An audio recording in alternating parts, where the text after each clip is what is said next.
hearts of men.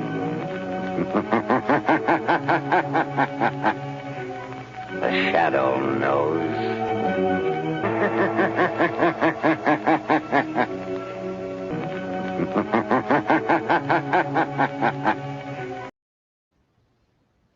Good evening, everyone, and welcome to the Midnight Ride with Gray Man Prepping and Friends. Alrighty, so let's jump over here, and I think we got Tennessee Bushcrafter up here. He popped in and out trying to come up here, so are you there? Yeah, can you hear me? Yeah, we can hear you. Cool. Too loud? Yeah, you're not too loud. If you actually, if you want to crank up your volume, go into the settings to audio and crank up your volume a little bit. That would help. All right, then. Okay. All righty. Let's see. Let me go in here to see who else is in the side chat and start saying hi to everybody. And the first one in was Tennessee Bushcrafter, followed by Walt Rogers. And Walt's out riding his range out there, checking on the stock. So yeah, he's in the saddle for a midnight ride. Let's see, CB at Hugo Homestead's in the house, and Super Scout's lurking while at work. CR's out here popping off the CR funnies. And let's see else who we got here. I know. Gotta scroll down here, but he was talking. Pastor McQuaddy's in the house. And let's see who else. No, I saw someone else. Gear Grinding 19 is here. Blue Farm is in the house. Hey, Blue. King Poopa is in the house. And yep, and everybody's saying hi to each other. And I froze. Is that any better? Yeah, that's a little bit better. All righty. Let's see here. What I want to check on here first. I don't want to hog the spotlight all the time. Hey, don't worry about it. CR, if you come up here, not a problem. That makes three of us up here. Dustin, do you want the link? If you want the link, I will fire off. Actually, I already put the link in Courtney's link thing on Facebook. So the link is there, but if you want, drop me an email and I'll send the link right back to you. Okay. All righty. Let's see what we got here. First on my agenda, get that out of the way. First thing I want to talk about is, hey, it's still springtime. Summer doesn't begin until 3:13 a.m. Mountain Time on Tuesday, which puts it at 5:13 Eastern Time. So that's when summer officially arrives. So, and there when I was looking this up, there was a question. Someone asked the question: Is June 21st always the longest day of the year? No. And what's interesting is, last year, I believe it was, I have to double check again with Ben Davidson over at Suspicious Observers, because last year they had, I think it was 8 times, they had record-breaking short days. So the fastest day was, 8 times, and most of them were in the summer. So, that's it. I've already had 2 so far this year where they've set new records. All right. So that was the one question. So what's the weather like where you're at? Where I'm at, let me drop it in here and move it over here so I can share it. So here's the weather. It is 85 degrees outside right now at 10 o'clock at night here in Idaho.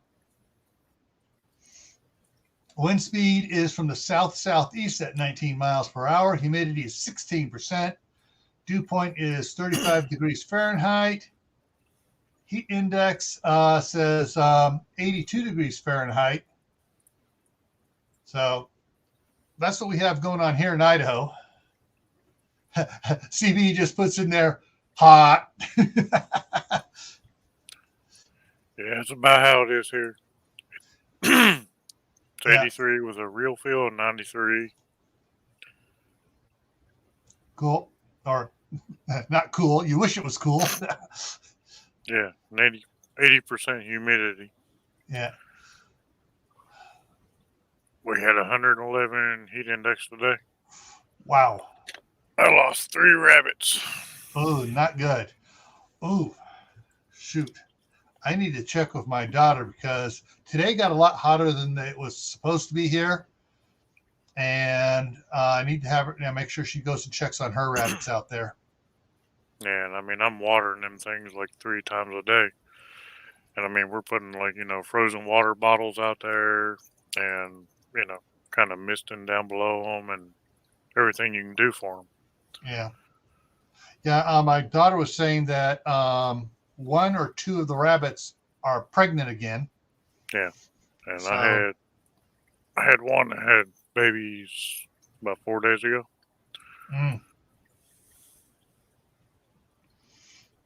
Okay, so let me pop this down for a second here. And Tibor's in the house. Hey, Tibor, how's it going? Howdy, Tibor. And CR says some are having heavy rains falls right now. Gave the chickens CB gave the chickens a treat, a bag of frozen corn. Yeah, I bet they did love that.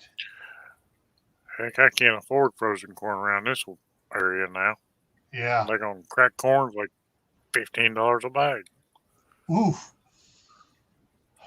Wow. Let's see. And Pat McQuaddy's asking for some of the heat to be sent to New Hampshire, please. I guess she's still a little cold up there.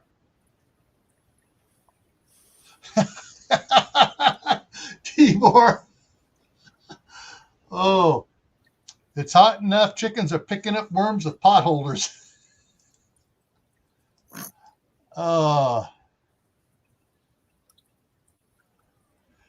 Yeah. Let's see. We're looking at the same thing with the heat coming in. It's supposed to be getting a lot worse in July and stuff.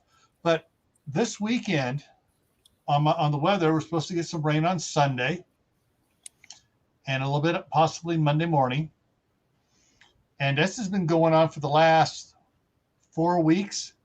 Hot during the week and a little bit of rain on the weekend, which helps with the crops around here. They are temps. These are August temps for us. Yeah. But what's got me a little worried is on July 5th, which I believe is a Tuesday. Take a look here at the calendar here. Yeah, on Tuesday, July 5th, I got the concrete contractors coming out here, and they're pouring two pads. One is the back patio, which is going to be 12 feet by 80 feet. And the other one is the first half of the driveway coming from the shop towards the street. And that's 45 feet by 32 feet. No, 34 feet. 45 by 34. And I hope it missed a little bit on the 4th of July here, just to cool it down a little bit. That way it won't be so hot when they pour the concrete that they'll have problems with it. Yeah, Gil, back when I was a kid, I used to work on bridges and whatnot. Mm-hmm. And pouring concrete, I'm talking, 1,000-foot long slabs on interstates and whatnot. You might want to look into trying to get some of them insulated blankets, and then they used to put soaker hoses on them so they don't dry too fast. Right. Because, that's where you start getting hairline cracks that you don't see. Yeah. And I know that it's, all right, they're pouring, so they're pouring those two pads on the 5th. Then on August 1st, they're pouring the second 34 feet of the driveway. It's 45 feet wide, and they're doing the next 34 feet, which takes us right out to the property line. And as soon as that's done, the following week after that's done, I'm getting several gallons of the Thompson's water seal to just slather that thing with, till it'll soak into any of the cracks, because I don't need any water getting in there to freeze this winter. There was this other stuff we used to spray on top, and I really don't remember what it was. I mean, There is some 25 years ago. Yeah, there's some stuff. It's like a waxy film stuff. As soon as they're done with their final finishing, hopefully they'll spray it down. I'm going to be contacting to find out, make sure they're bringing that out. If not, I'll be checking around and seeing if I can get several of them, because I got several sprayers around here, and that way I can just shoot it out over it and coat it up. But that stuff won't last into the winter. I want to get some Thompson's water seal into the cement and stuff to seal it from the howdy Aquarius. Yeah, from the winter, because the winter we'll get the rain, it'll freeze, and then it'll thaw, and then we'll get snow, and it starts melting, and it gets into the concrete, and it cracks it. And the back patio cracked a whole bunch more this winter. So I was talking to Laura, from Hedgehog last night. She said that they're coming out to start building that house for them mid-July. In this weather. Yeah. Oh, we got Rachel Knight lurking. And okay, so let's throw some other stuff up here. News stuff. News from California. So let me bring up my email on the side here. Okay, let's see. In the last week here, since we were last up here, the Martinez patch put out an alert. It says, alert, 15% more for meat, 5.1% more for alcohol. California prices are skyrocketing again. My wife says they've never stopped. They've always been skyrocketing for the last 2 years. And let's see, second wildfire erupts in eastern Contra Costa County in as many days. That was on the 11th. And then, did you know that dogs attack mail carriers in California more than any other state? Let's see, I think California is the most populous state. So yeah, they have the most mail carriers, so they would have the most dog attacks. But let's see, we had and Sunday, was it Sunday night? Let me look at this one here, bring it up. I think it was Sunday night. Come on. Oh no, it was Monday night. Monday night was the strawberry moon, and of course it was cloudy here. So I did not get a chance to see that one. And those are the news alerts from comics. Well, there was one other one, but all right.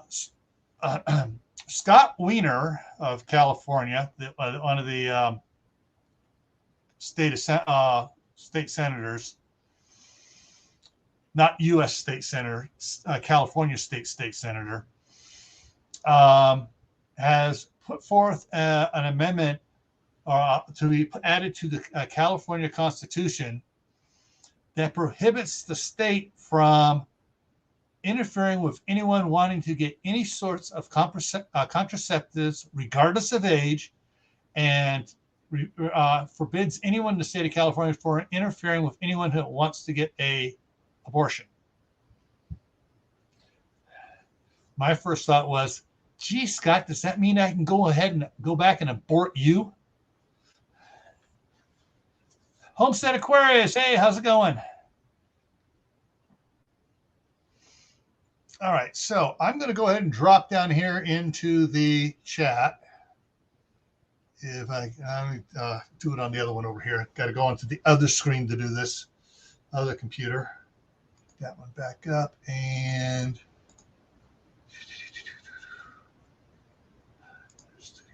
okay, there it is. Let's see. And so I'm throwing it up off of Camp Patton Family Compound.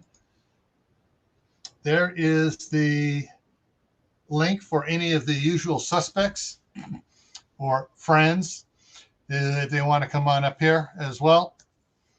All right, so Monday night, I was talking about something, switch these around here, that really, I don't want to put this,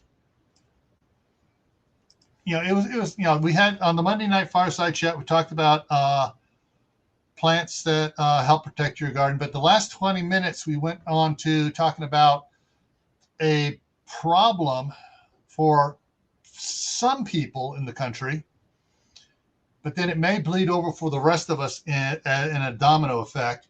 And that was happens to deal with Smithfield closing the California plant, the Beaver County, Utah plant, the one of the plants in South Dakota, which is being shut down for, let me see here. Let me get the right one here on it. The right name on it. I got it. I got a thing up here. Sioux Falls, South Dakota is being shuttered because there's too many employees being sick there. And that one facility employs 3,700 people and provides 4 to 5% of the country's pork production. However, if you don't buy from Smithfield, you may be thinking, hey, I'm going to be perfectly fine. I don't buy their crap anyways. I get someone else's. Problem is, if they start having shortages, those that normally buy their cheap meats and can't get them, they're going to be having to buy the other meats that you normally get. So that's going to be that's going to be a problem for everybody else, and that's the domino effect goes on. Okay, what's going on here about the EpiPen? I got to go back in the chat. Sierra's talking about the outages out east, power outage. Yeah, that was in Ohio, and I want to talk a little bit about that.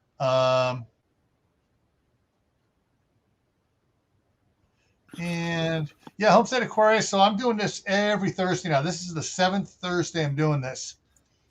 So it starts at midnight Eastern time, and we go to whenever. The one time when Dustin was up, we did 3 hours. That was a long night. Well, actually, it was even a longer night. It was Tuesday night. CR and I did 4 hours Tuesday night. One night, I fell asleep. Yeah. Mail carrier was stung by a wasp yesterday, allergic. She was crying, helped her with medical kit, waiting for an ambulance, had an EpiPen. She's okay. Cool. Okay. Make sure. And Tibor says they were out 26 hours due to the storms. I don't know how many of you know Two Family Homestead. That's Sherry or Nana. She's on Facebook. A bunch of us are with her on Facebook, and she has the second channel. Nana is something or other. And on Facebook, she was saying, actually, I'm going to see if I can pull that up here real quick. Garden State Gardener just picked some cauliflower out of the garden.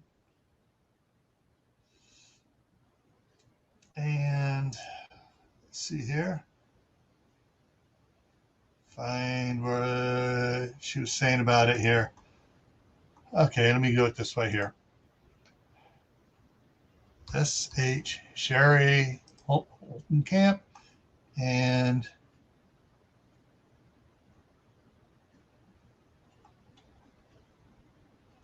where Where is it? Okay, it's not. It must have come down. Well, because usually it's right there on the first one. She must have put a bunch more stuff in there. It's not showing up on her stuff here. You go back here. Make sure I didn't pick out the wrong Sherry. Yeah, I got the right one. Okay. Oh, well. But, yeah, she was talking about her freezers and stuff. And because, on Tuesday we were talking about power outage, and we went 4 hours talking about it. And she was talking about they got their power back on today. And now she says now they got to go through and start throwing the stuff out of the freezers that didn't make it. And it's like, to me, I don't know. I don't know. I don't have that many, that long of power outages and stuff. But the longest power outage I've been through was like 6 hours. And that was where somebody took out, was drag racing down the street and took out several power poles. And, these were some of the big, poles down the street that had the big transformers on it and the big lines on it. And they took the whole thing down. So it wasn't just your normal residential street lines. These were ones going off and breaking off to different neighborhoods. And we were, out, but it was like, okay, fire up the generator, make sure all the stoves, all the refrigerators and freezers are all cold. As soon as they all shut off, we turned off the generator, set the timer, ran it for 3 hours, waited 3 hours, ran it again for actually it was about only 20 minutes. We had to run it before everything was cold again. And then, yeah. So if you have a power outage and you have chest freezers and stuff like that, and you got a lot of blankets, pile the blankets on top of the freezers and stuff and around it to keep it keep the heat out so it stays colder longer. And CB says solar's on the wish list. Yeah, solar should be on everybody's list as one of many ways of combating power outages.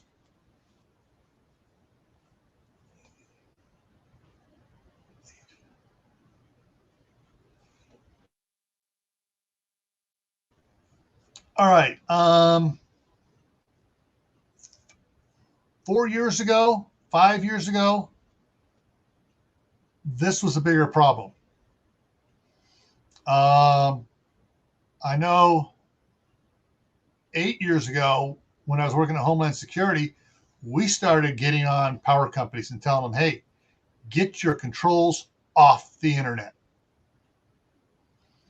And a lot of them were, well, we got to be able to do it. And go, you want us to show you how easy it is to hack in and shut your grid down? And so they've been slowly getting off the normal internet.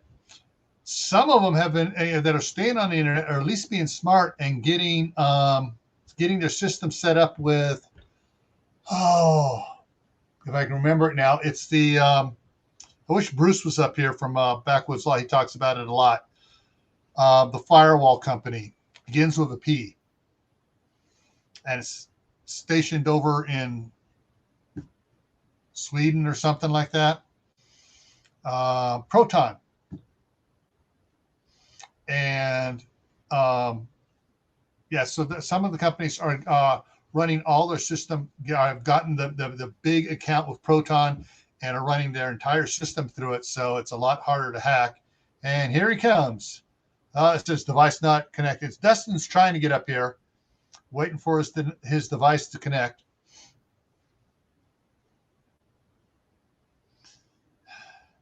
Let me see. Okay, it says they need to connect their mic/cam before I can add. There we go. Add to stream, and Dustin's coming up here. Maybe. Hey, there he is. Hey, Dustin. Hey, brother. Hey, Pass McGuady, do not get me started on EMP Shield. They are on the not recommended list for Homeland Security. And every time I've contacted them about getting a find out, they say, "Oh, we got government contracts." I say, "Hey, what contracts? What's the contract number?" "Oh, we're not allowed to give out those contract numbers." And I drop the bomb on them. "Well, I work for Homeland Security, and you're required by law to give out that contract number." They hang up on me.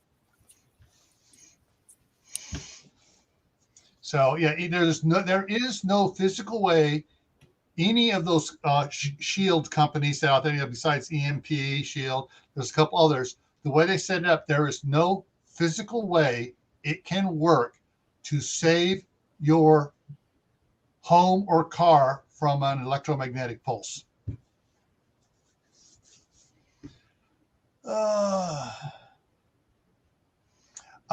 CB, I'm working on it. Unfortunately, I got two old farts here who are so old they explain something to them 10 times and they still don't get it. On the city, once the mayor, once on the other one's on the city council. I thought he was talking about us for a minute. No, not up here. I'm talking about the city council that I've been beating my head with, and finally I got the city attorney on my side to get after him. And so the city maintenance guy's been getting it after him. So now they're getting it from 3 different sides. And then the county came in and got on him. And then it's like, oh, maybe we should look into getting grants. No crap. Depending on how the Faraday box is built, yes. If you got small stuff like a Kindle or stuff like that, you can buy what's called a Faraday bag.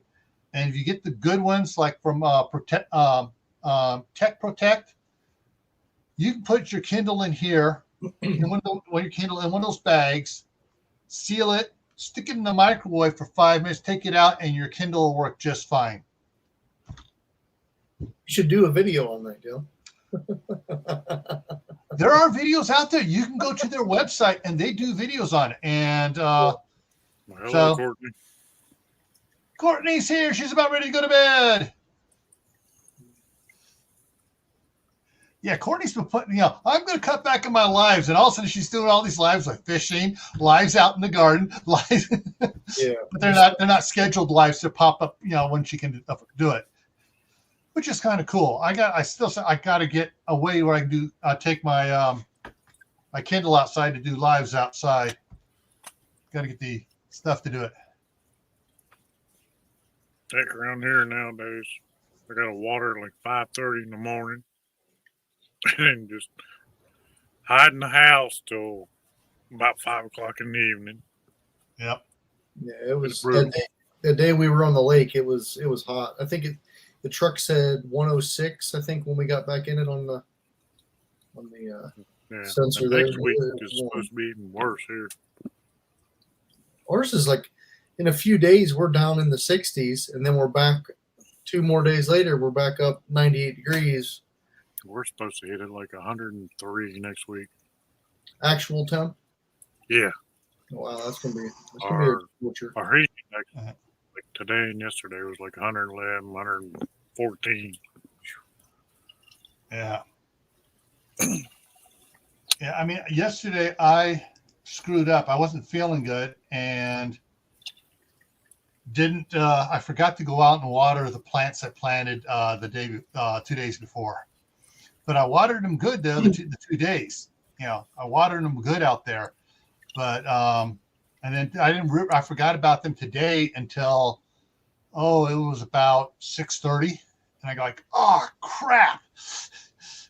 And those things were all like, poor wilted. And I gave them a lot of water around and stuff, soaked the ground around them. And the onions I took out, 3 of them were like. And so I put water on. Hopefully they'll come back. Yeah, you get that flutter in your chest. You feel your heart drop until you see your plants. Oh, okay, they're still alive. Yeah. Yep, been there. But see, like it works out good for me.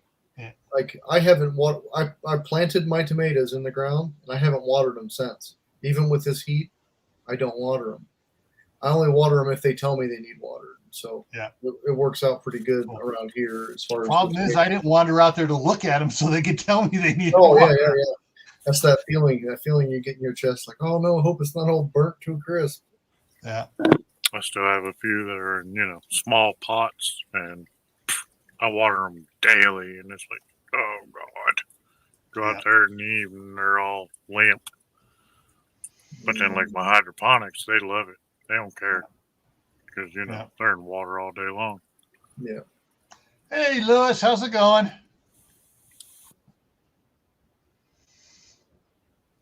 All right. So jumping back to the Smithfield thing, just so everybody knows, and this time I'm gonna since this channel's not monetized, I'm gonna show it. So so these are the Smithfield brands, and it's gonna shock you what some of the brands are. Yeah, it kind of blew me away the other night when you did that and said Nathan's. I mean, that's one of our favorites. Nathan's has been bought by Smithfield's, which has been bought by a holding company in Hong Kong. Oh, good. Yeah, I knew Smithfield was bought, but I didn't know they owned Nathan's. Yeah, and Farmer John, I grew up on Farmer John bacon back in the 60s. Even Armour and Eckridge, I mean, that was all like lunch meat that we all grew up with. Yeah, exactly. Cook's hams. I think they have them like canned hams, and they also have like the refrigerated versions. Yeah, I'm not sure about the one here, Carando. Yeah, I'm not sure what that. Some other ones. Yeah, never seen that one. Yeah, and then Curly's. I've seen some Curly's around. Not too often, but I see it in certain stores. I'm not sure about that Galtney. Healthy Ones has been coming out a lot more. Meat thing down here. Okay. John Morrell. I mean, I think John Morrell's nationwide. Yeah. I don't think I've ever seen that one though. I've never seen it. Yeah, John Morrell. That's a deli meat brand down there too. Yeah. Yeah, I don't know about Curly's. Yeah. And then the Chris Howdy, Carol. Or Mrs. Kitty. Yeah. And then I haven't seen that one, but I know in California I've seen the I can't pronounce that. Margarita. In stuff like Nob Hill and some of the, yeah. And I think a lot of that is like your dry meats and stuff. Yeah, I've seen pepperoni in that brand for sure. Yeah, pepperonis and the other ones and stuff. Yeah, that's there's a lot of brand names there that are under that umbrella. That's not good at all. So you got 4, 8, 12, 15 brands under it. It's like them pictures I sent to Dustin a couple weeks ago. Yeah. It's brutal. Yeah. Yeah, you don't realize how connected everything is. Like somewhere a rich guy owns everything. Exactly. Hey, Fishers and Loaves Lives is here. Hey. Hey, Carol, if you want to come up, the link is on Courtney's Facebook page. And the one I sent you, Dustin, the one with like bear, that's like brutal. Because they're poisonous and all. They're poisoning us all. And they want to, give us all prescriptions to fix it. Yeah. Poison you and then tell you the medicine to make you better. Yep. Yeah. Or not so much to fix it, but to subside. Now, one of the things I heard, I can't remember. It was Laura. I think it was Laura that posted it from Hedgehog Homestead of a channel in South Carolina that was talking about the factory farms down there and what South Carolina is passing laws to be able to control the factory farms, but they were so hastily written or someone sneakily writing them so that they can be applied to normal farmers, family farms. If you got 5 acres, they can apply it to you. Yeah. And but the problem thing is, though, the way Smithfield is doing right now, it seems when everybody starts tacking stuff on them, they close that facility, and they have several farms and a facility there in South Carolina. And if they pick on them, all of a sudden they're like, fine, we're closing up, we're gone. And they'll just move their productions to other states where they aren't being picked on.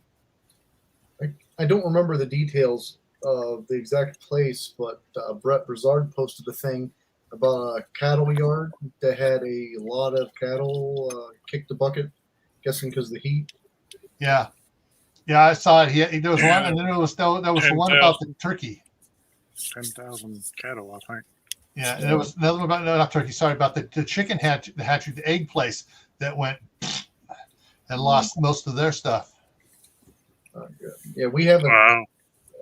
We haven't been able to buy meat chickens here in our area. They had them one time in early spring. I was like holding off. I was going to get them later. They haven't had them again. And the last 2 weeks, they have had 0 chickens at all for sale. Yeah. You're gonna have to find someone local. Someone that bought some of those and say, "Hey, before you butcher all your meat chickens, can you get them to lay a few eggs?" Yeah. It's tough with the meat birds. Meat chickens, though. I mean, if you get Cornish crosses, they can't breed. They can't lay eggs.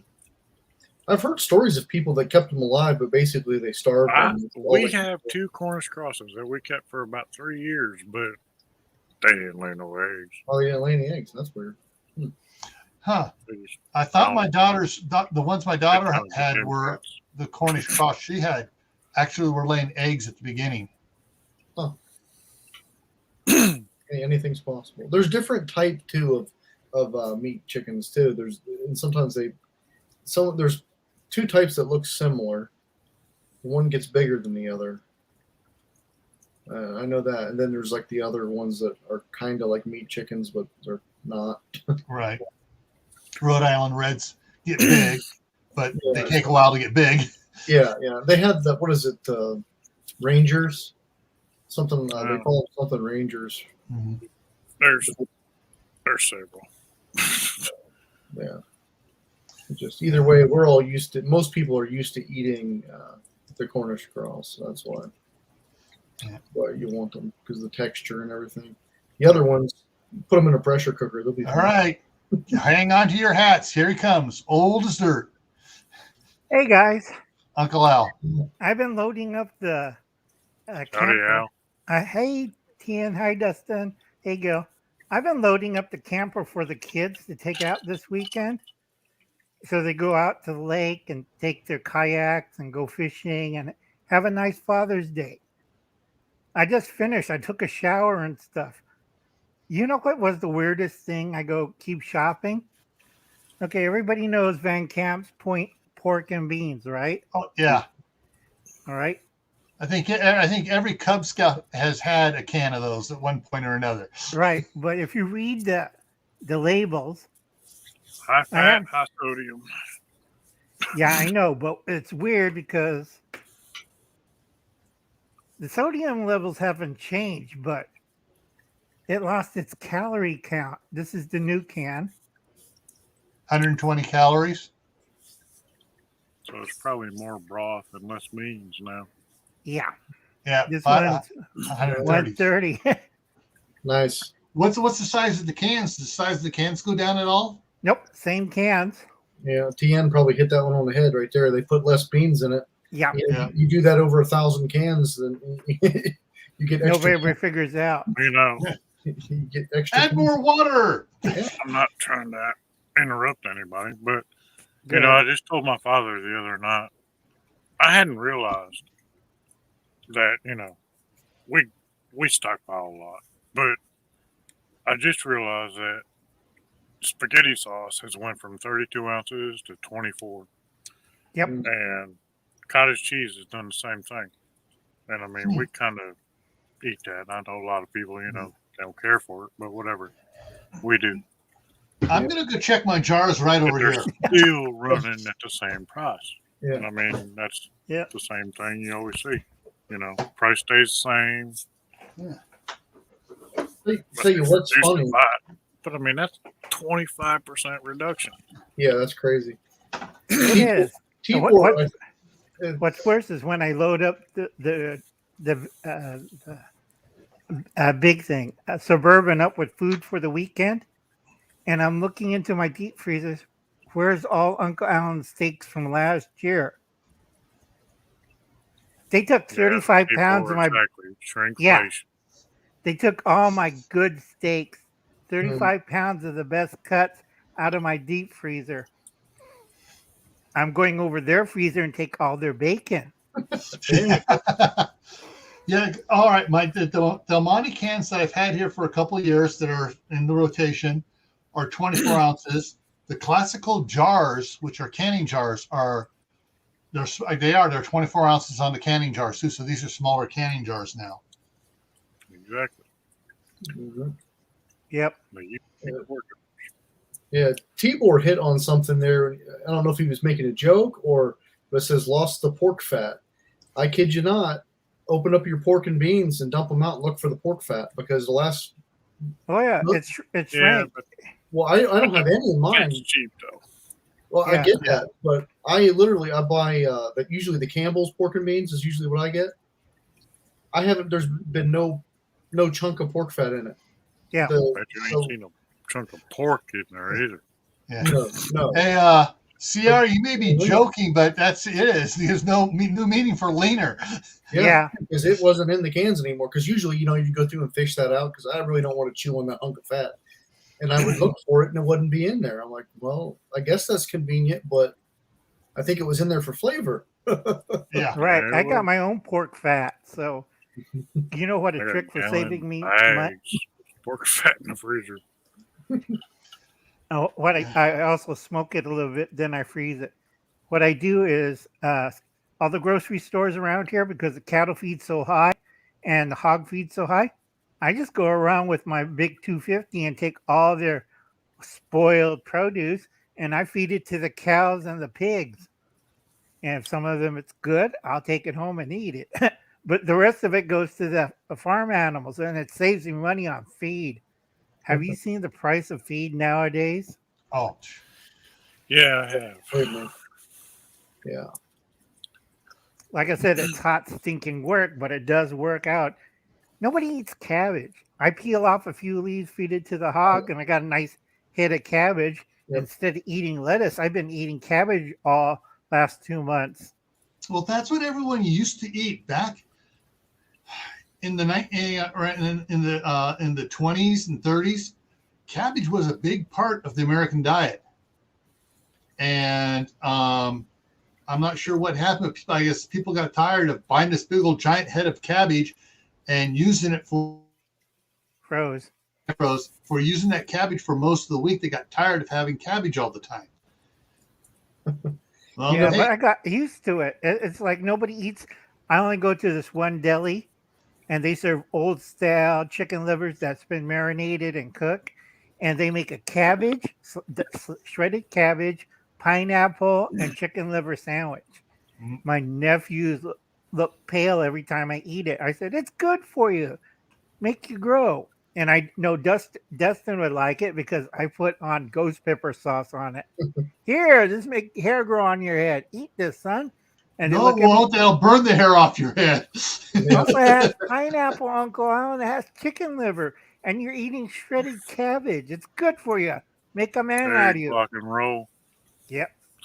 Yeah, I like a good cabbage salad. I'll eat it cooked. I'll eat it raw. I like a cabbage salad myself. Try it with chicken liver and pineapple. I don't know. I'm not big. Give one to Courtney. Grow hair on her chest. I'm definitely good on that. I'll pass on that. Hey, Don, how's it going? Don, if you want to come up, I could get off real quick. I can have a lot of people up on here. Oh, okay. I can put 10 people up here. Right. Let me do it over here. again. Bill, did you get wet weather? Because I know Dustin and TN got heat wave because they're in that weird horseshoe pattern I've been watching. You guys are going to get like 105-degree heat All right, with we moisture. we got some rain on the week on Saturday and Sunday, a little bit Monday, and this time coming around we got it's projected for Sunday and a little bit on Monday. And for those out there that stream, the link I put up there is for like Don, Carol, Tibor if he ever wants to show his face or has a blank Tennessee does here and just put a thing in front of it. CR, you want to come on up here? All right. If I don't know you, I'm not going to let you guys up here. You know, anybody new up here. You've been around here like Gear Grinding and Passamaquoddy and these others. Yeah. Oh, Heck, I would like to get Walt in off his horse and up here. Of course, he'll never come up. Right. I know him. He's I've known him for 20 some odd years. Everybody knows this, right? Chef Yeah, Ford. I got some of that. Yeah. I've But been if you trying look to keep at- my 9-year-old off of that stuff. But if you look at the thing, they changed it again. Because I read the labels really carefully, and like, I have an old can someplace. They knock it about like 10-20% of all ingredients, and they charge here in California. This used to be 94 cents. Now it's $1.24. Yeah, I remember when it was 74 cents. I know that was like a year ago. That was like 2 years ago, and yeah. Yeah, Actually, I think that's when I bought the 12 pack I have here. Was when it was down like that, you know. Right. It's ridiculous because I have grandnephews, grandnieces, my nephews, cousins, their wives, and like I look at my working pantry. I'm like, wait, didn't I have that over there? Didn't I have 3 cases of soda? Or it's like, where in the hell all the spam went? Yeah. Spam. Hey, I eat everything. Oh, at the Mexican store, they're not selling the wet. What the hell they call it? It's dried beef in Spanish. I can't. Carcerina Seta. I'm not sure either. Yes, it's Spanish for dried beef. I got the last bag for $20. You know how much a 2-pound bag costs nowadays? Yeah. $42.50. Well, my daughter has upped her chicken capacity. They got picked up another 12. One died of Rhode Island Red, so they got 11, and they got 12 more white Cornish cross. So I added something to my wish list on Amazon. It's called this is my meat processing list. The Yardbird chicken plucker, stainless steel table. I got 2 different ones depending on what size we're going to need. I picked out a couple different killing cones. Yeah, the gloves and the vest. So yeah. Oh, I gotta check out the gloves on there. I could use a good pair of those gloves. Yeah, oh, those are great. Yeah, these are the 18-inch gloves. But you need to get the apron. Mine wore out because I've been butchering hogs the last 2 months. How are you supposed to scare the neighbors when you're covered in blood if you wear an apron? They were helping me. Yeah. Yeah. Got it. I'm looking at one of the things. I got some stuff has come down a little bit in price. Believe it or not. Yeah. The first time we processed turkeys, I went over and got the neighbor. Hey, am I doing this right? And he goes, yeah, you're doing it fine. So I was like, all right. Holy crap. That has not come down. Which one was that? This is the 14-quart skillet, the Bayou Classic 20-inch jumbo cast iron skillet. It's now $109.88. When I got it, it was when I put this on the list. I already have one. This would be a second one I would be getting. it was $72. Yeah. I got to say hello to Robert of Homestead Aquarius and Fishes and Loaves. Hi, Carol. Yeah. You could come up. All Go right, here look we up go. a little bit. Ooh, here's something the price dropped on. And if you're worried about power outages, this is something to have in your stuff. Down at the bottom here, the WinStar 1 liter portable. It's a knockoff version of the Jetboil, Right. but it's a little bit bigger. And I actually have the one above it, the maple one, the fire maple, but it dropped 6%. It was $61.99. It's now $57.99. Does that run off small propane tanks or? That runs on those. Let me just pop into it here. So that runs on those. It's not showing it, but I like the way some of them block it out. So we'll go down here and it'll show us the different type, the Jetboil, any of the ones like this that they'll fit all the work on it. Oh, okay. I see. Yeah. So I actually have it's not Jetboil, it's another brand, but I got one that's about that tall. A couple of them that are that tall I got for scouts.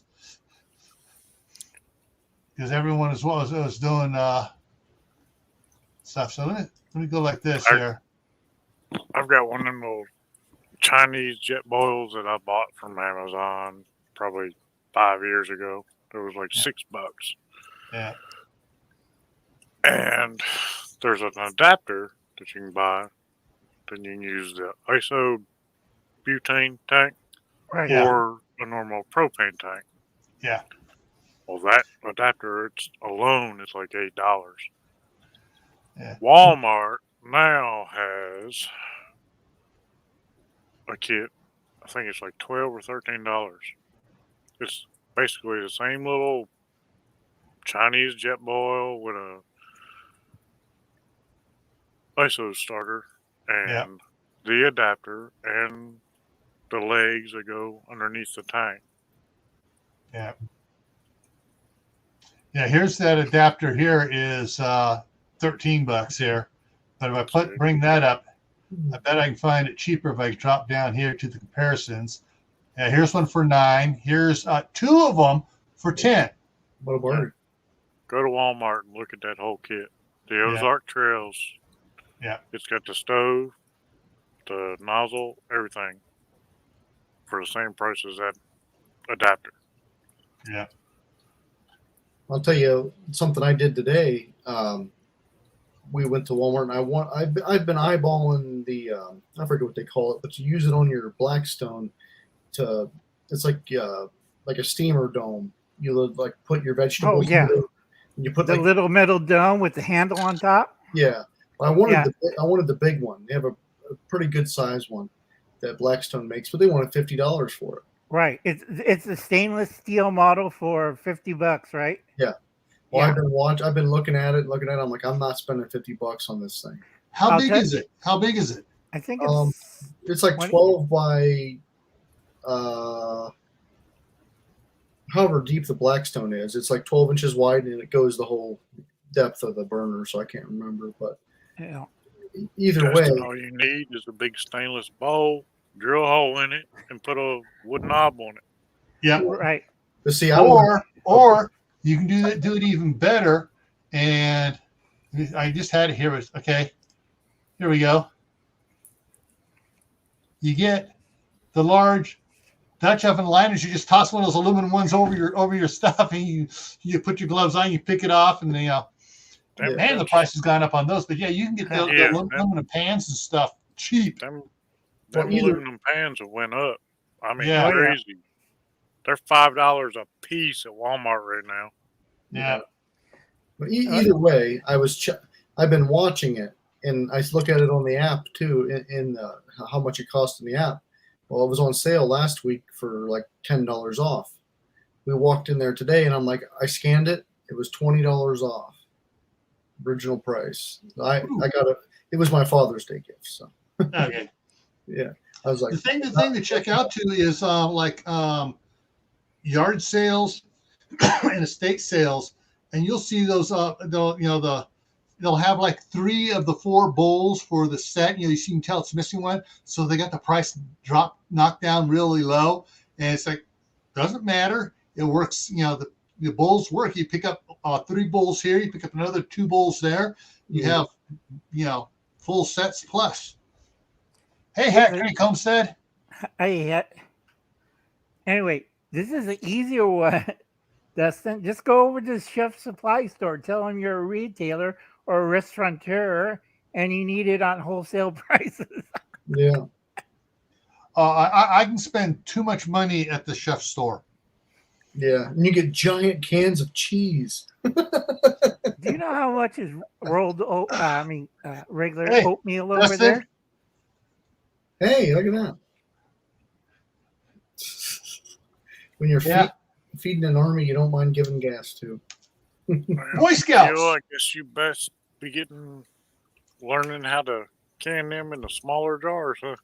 Yep. Well, see, when I got a bunch of those, they were $3 a can. That was a good deal, yeah.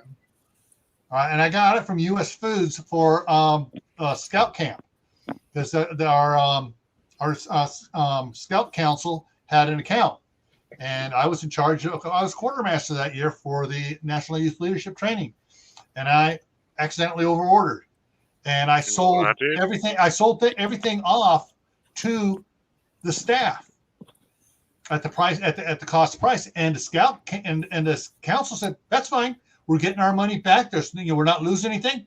Go for it. And so we did that 3 years in a row. We over-ordered stuff that we wanted, and everybody bought for the price that we paid for it. So they got it at a really cheap price comparative.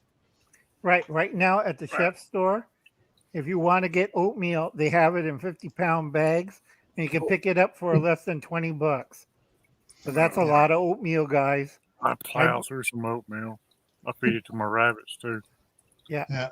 Because they're asking me, how come you need 5 bags of 50 pounds of oatmeal? I keep telling them I run a church kitchen, and sometimes we feed people for breakfast in the morning. And what's the cheapest item you could feed people? Oatmeal? Yeah. But I have my own version of it. I add cinnamon, butter, brandy. Make them happy oatmeal. Did he say brandy? Yeah, I put about a half bottle. Oh, yeah. T-board, now I'm kicking myself. I did not think about that because I know a bunch in California, a bunch of businesses went under. Yeah. I can get those stainless steel tables you had. I can get those anytime I want. They're all over the marketplace. Like so many restaurants. I got to get my wife keeping an eye out for them and have her pick up a couple for us. Oh, what else was there here? Something else in the chat here I was wanted to fire up on. I want a stainless table and put a double basin sink in it for butchering. Yep, I had my eye on a few. I just haven't pulled the trigger yet because they're still pricey, but they're a good better price when you get them, off of there. But they had the ones with the sink built in. You know what I mean? Yeah. I was looking at some of those. Eventually, I'm going to have an outdoor kitchen here. There was a double basin stainless sink at the dump the other day, and I wasn't prepared for it. I went town, got feed, and came back, and it was gone. Yeah. Don, if you add a little nutmeg to it, makes the oatmeal taste better. My boss was on a health kick for the last 4 years he was working, and he'd bring regular oatmeal in and use the hot water off the hot and cold water cooler there. Not hot water, it was scalding hot, and he put his oatmeal in there, let it sit for a couple of minutes, and put it in the microwave for a minute to finish cooking it off. And he had cinnamon, and he had a little shaker that had apple flakes in it that his wife had, had dehydrated the apples and then ran it through some sort of grater thing that had little flakes. So he got a little apple and cinnamon on his oatmeal. I'm Might have to almost do like that. I'm almost like Alton Brown, where I just about carry a daggone little nutmeg in my pocket. Nutmeg has a sedative effect. Yeah, nutmeg has some other effects too. Yeah, I use it on. Cinnamon is really, really good for you if you have the right kind. Yeah. Also, I use it nutmeg and cinnamon on bucks, jackrabbits. Male jackrabbits, because you have to soak those in water, and it still has that gamey taste to it because it's a buck. So I sprinkle cinnamon and a little bit of nutmeg, and I let it soak. And then after that, then I cook it in wine and garlic, and it comes out pretty good. I add some shallots to it. I'm a cook. I like to cook, so. We always soaked our rabbit and stuff in vinegar. My Yeah. my rabbits, they're mostly grain fed, so they come out tasting like chicken. I've never that's good. I've never had raised rabbit. I've only had wild rabbit. But dude, my rabbits their meat is white as chicken. Yeah. I would raise meat rabbits, but Courtney would never eat it. She wouldn't. Yeah. TM, what kind of rabbit you raising? New Zealand? Well, right now I lost 3 today because it was rough. I mean, 111 heat index, but right. Anyway, I have 28 New Zealands, and I have 6 Rexes, mini Rexes. The mini Rexes I kind of mainly was raising for fur, but I lost them today. Oh, sorry about that. Yeah, it happens. I mean, there's everything. You can only do so much to keep them cool. Now, were they big enough to harvest anyways? Yeah, they were, and that's what ticks me off. But I mean, I didn't want to try to butcher them with it being this hot outside. Right. Okay. Oh. Have 3 silver fox females. Nice hat, Greek.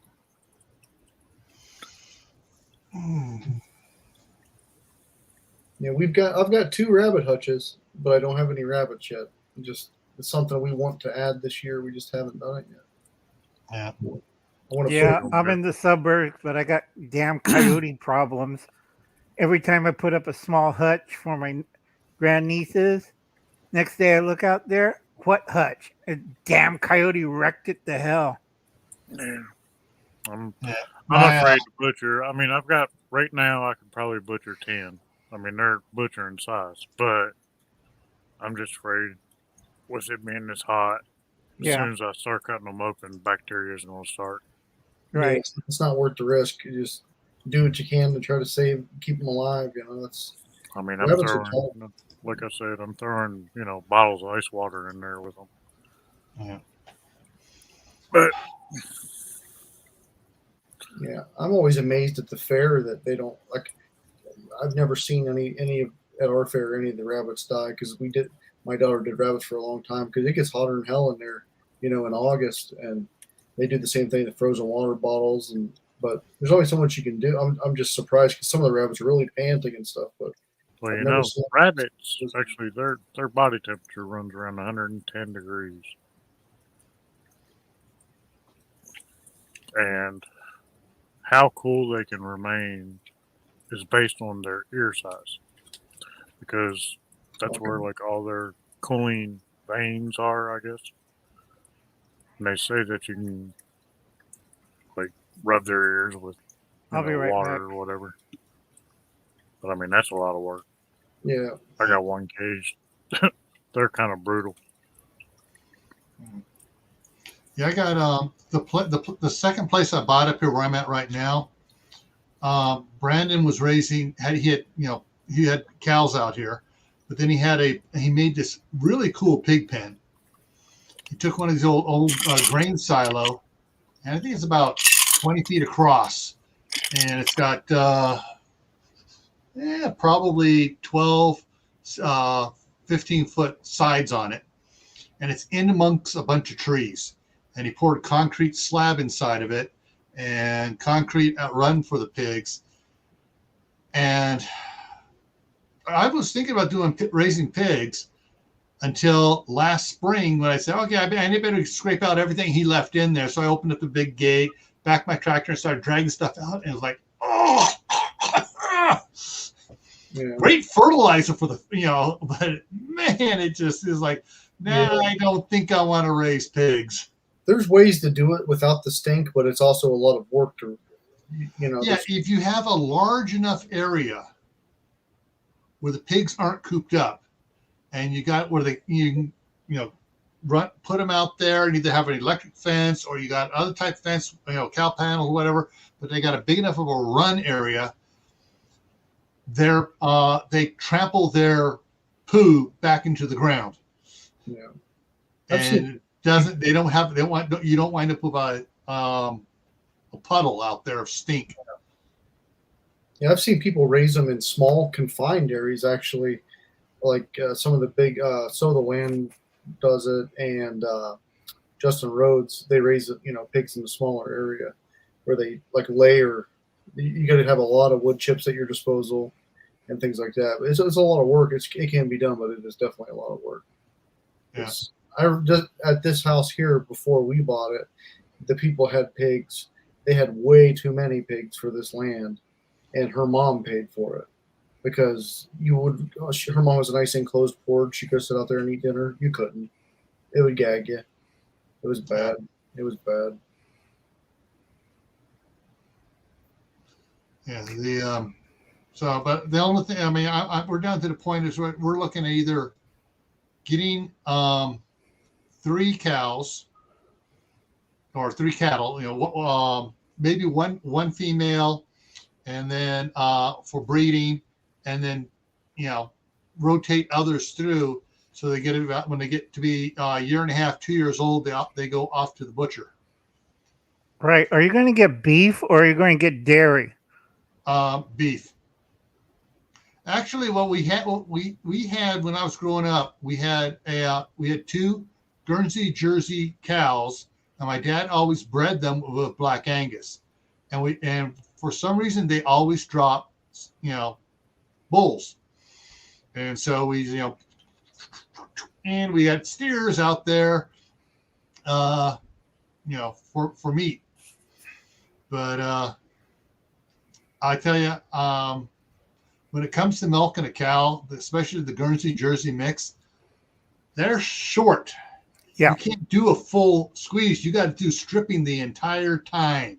Mm. And when you're getting 3 gallons of milking twice a day, and I don't care how good even though you get a quart of super heavy cream off of every gallon. Yeah. Right. I tell people on Guernseys, you have to get the special nozzles for the main pumps because they will not take a whole the Holstein breed type of nozzle. I have to change. Do you know what it's like 4:30 in the morning changing that damn machine? Stupid. Because I have to pump different rates, and those ain't cheap. They're $500 a set. And I keep those under lock and key because you think cattle rustling's bad? When they steal parts off your dairy milker, that's bad. That's what the backhoe is for.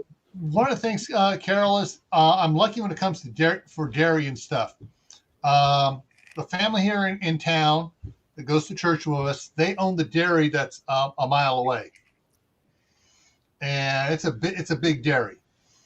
And everyone in town gets free manure for their gardens. And they bring in the truck and they dump, manure all over the place.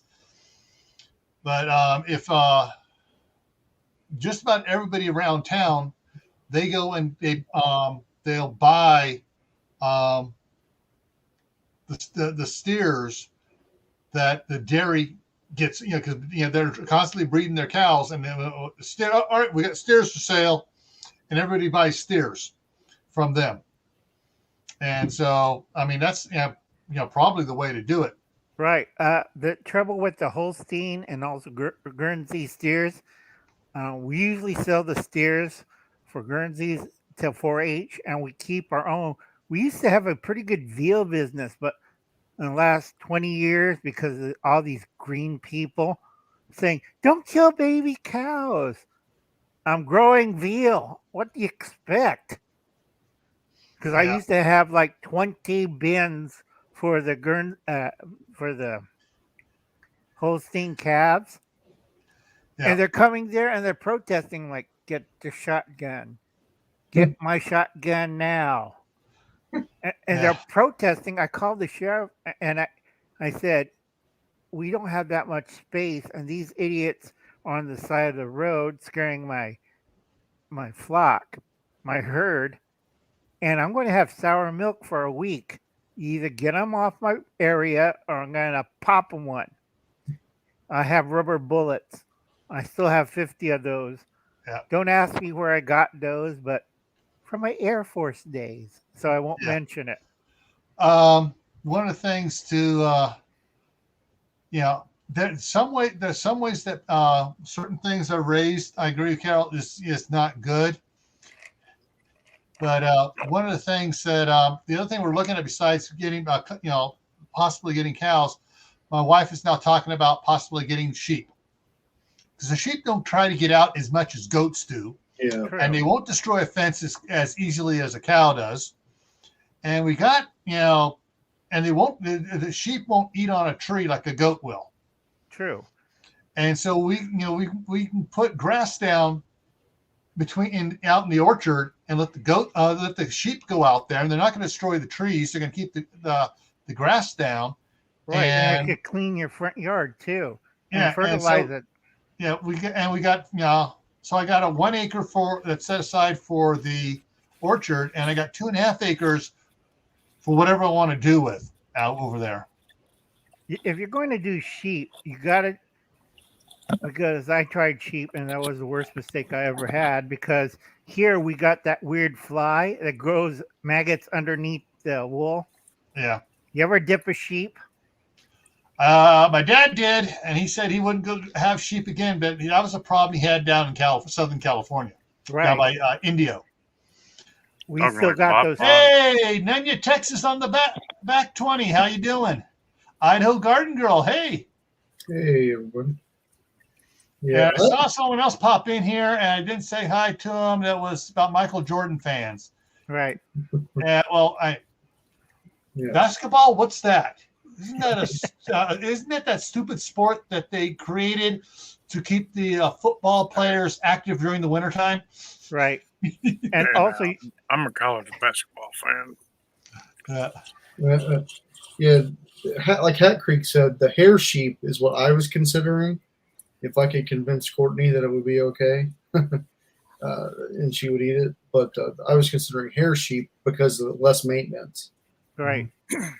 Because that's a problem with the breeds out here in the West. We have to shear them sometimes 3 times a year. Yeah. Because you don't want to have, like my idiot neighbor did one year. I don't know how to grow sheep. And I'm looking at it like, when's the last time you sheared it?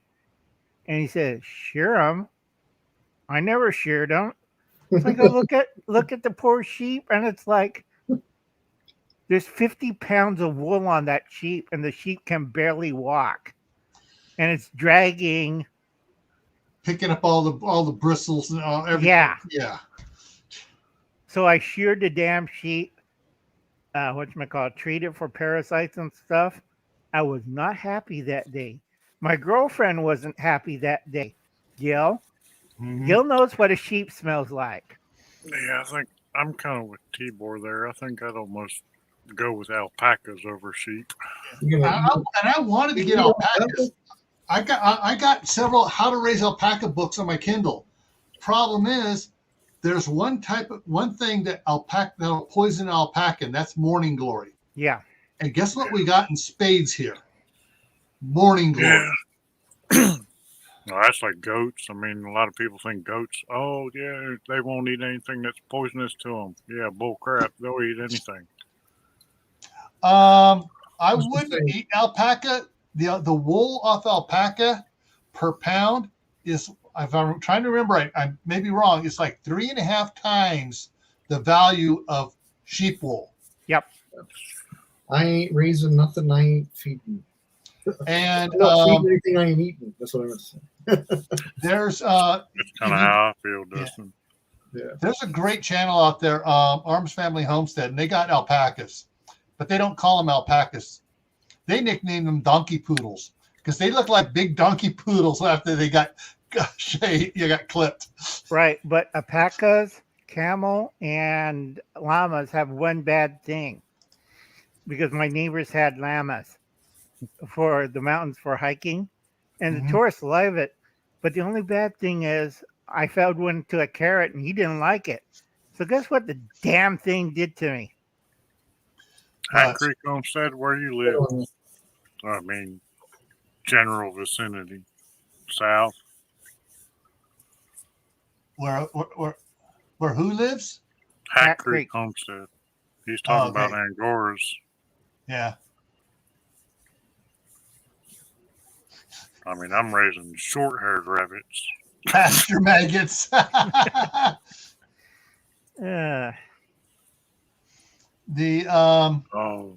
dude, you better have some good cooling there. Now, Tibor, the alpacas don't spit as much as the llamas do, or nearly as far.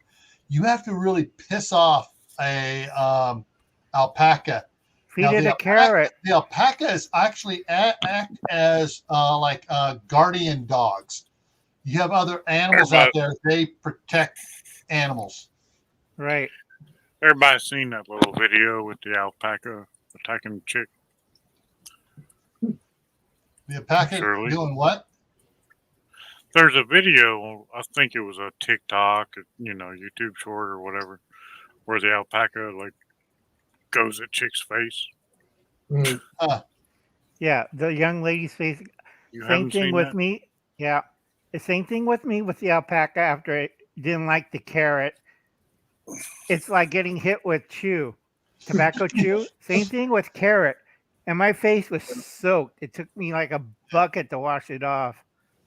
Yeah. All the people that raise alpacas that I've talked to, they say, you don't wear perfume out around them, and you don't antagonize them. You speak softly to them and stuff, and you don't just put them out there and leave them out there and expect to go up to them later on. You have to go out to them every day, deal with them almost like a pet, and they don't spit then. But if you tick them off, they'll spit at you. Yeah. Or bite. I got a buddy. Go ahead. Go ahead. Go ahead. Go ahead, Al. Yeah, I had a horse bit me, donkey bit me. Alpaca's the first one ever spit on me. I mean, and it's like, yeah. Yeah, socialize. That's the word I was looking at. You have to socialize your alpacas. My dad had several horse bite him. My dad turned around and bit the horse's ear and put him down on the ground. My dad was worked the rodeo for 10 years. He was in the top 10 all around cowboy, and horses learn. You do not spit, bite, poop on, step on my dad, because my dad would just yell. Carol, Carol, that's a good one. They might think it's a horse's ass too. You never know. I seen a short today where somebody took a picture of Trump and they made it into one of them little girls' brats pictures. I was like, wow. Oh, good grief. Now you were talking about Hat Creek with the rabbits. Hat Creek, she keeps her rabbits in. They have an air conditioned area for them. Yeah. So that's I know some like the big rabbit farms, and there's some that I really like to look into raising them Auburn New Zealand's. Have you seen them? Never seen those ones. Heard of them? Well, they have bigger ears so they can cool themselves better. Okay. Right. But, If you put it They on raise Bing, them with a big swamp. Go ahead. yeah, you could search it on Bing or Google. What TM says, and they'll show you the breed of the rabbit and what it looks like. I mean, they look just like New Zealand's, but Mhm. they gain weight faster and they have bigger ears, so they cool faster. But I mean, a lot of people that raise them in like big old pole barns, they have a big old swamp cooler on one end of it with a fan, 4 foot tall, keeping them cool. Yeah, So we had what is a good temperature that you need to keep it below for rabbits?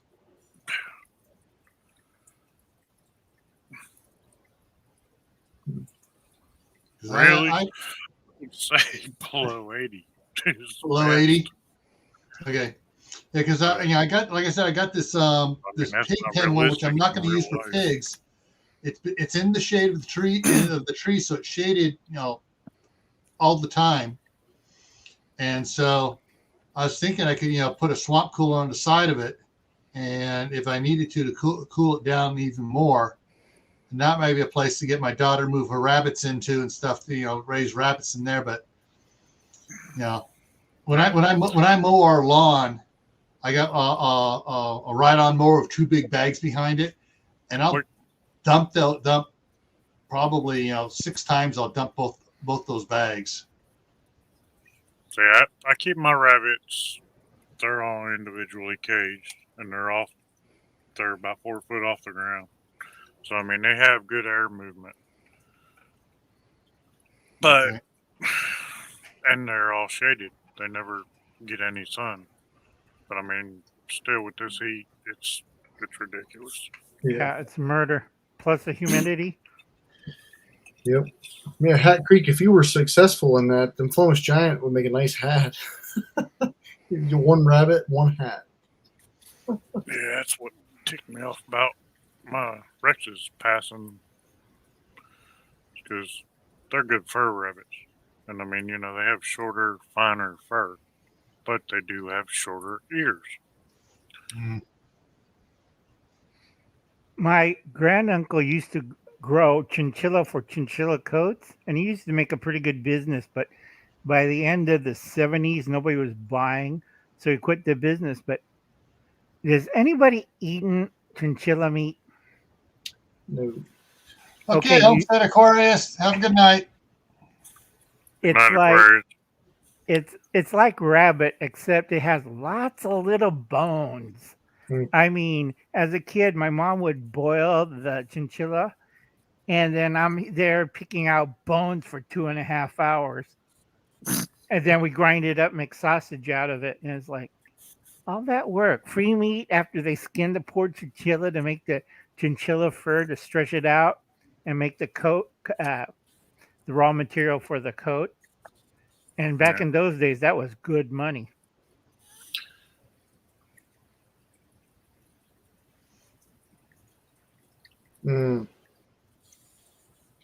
That's crazy, T-Ward. My aunt has one in her backyard, and she lives like right in the middle of town.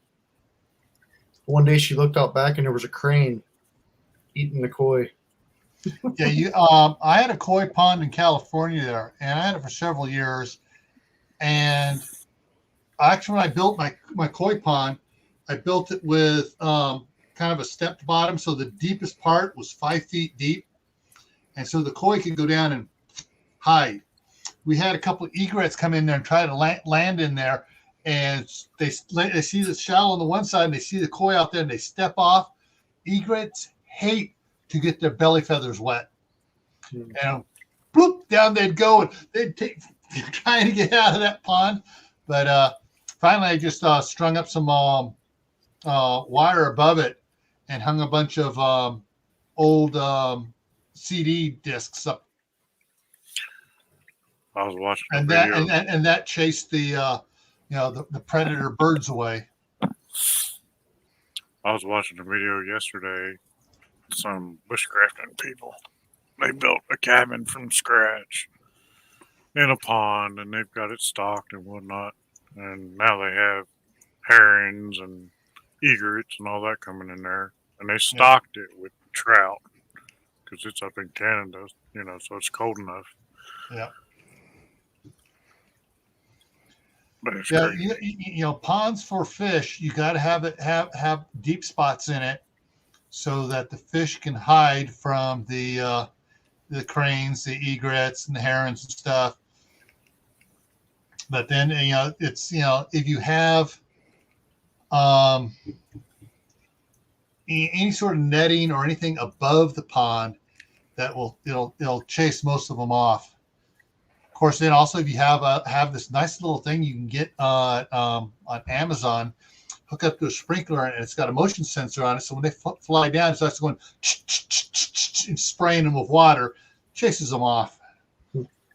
Oh, Gil knows this, and I know this. I keep telling people it's a fish pond. Do not throw pool chemicals in it. Exactly. It's like I'm looking at people like, what do you mean you put fish in your hot tub?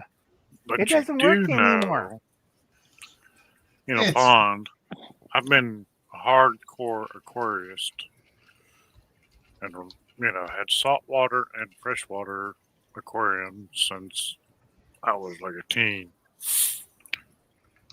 You can add salt as a buffer even to a freshwater pond, and it helps lower your pH and whatnot.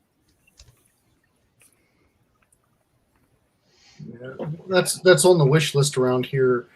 We have a low spot that gets wet. Like we had a great big stock pond that the people that live here left, and we ended up digging a hole and burying it, and it just fills up naturally with water because the water table over there. But eventually, I want to dig a pond there. It's not going to be real big, but it's going to be real deep. That's the key to it.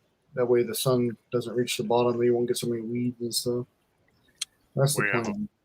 We have a small pond, like uphill from the barn, and it's got maybe a 4-foot like bluff between the pond and the barn. But them daggone privets keep dropping seeds in there and keep growing. Yeah.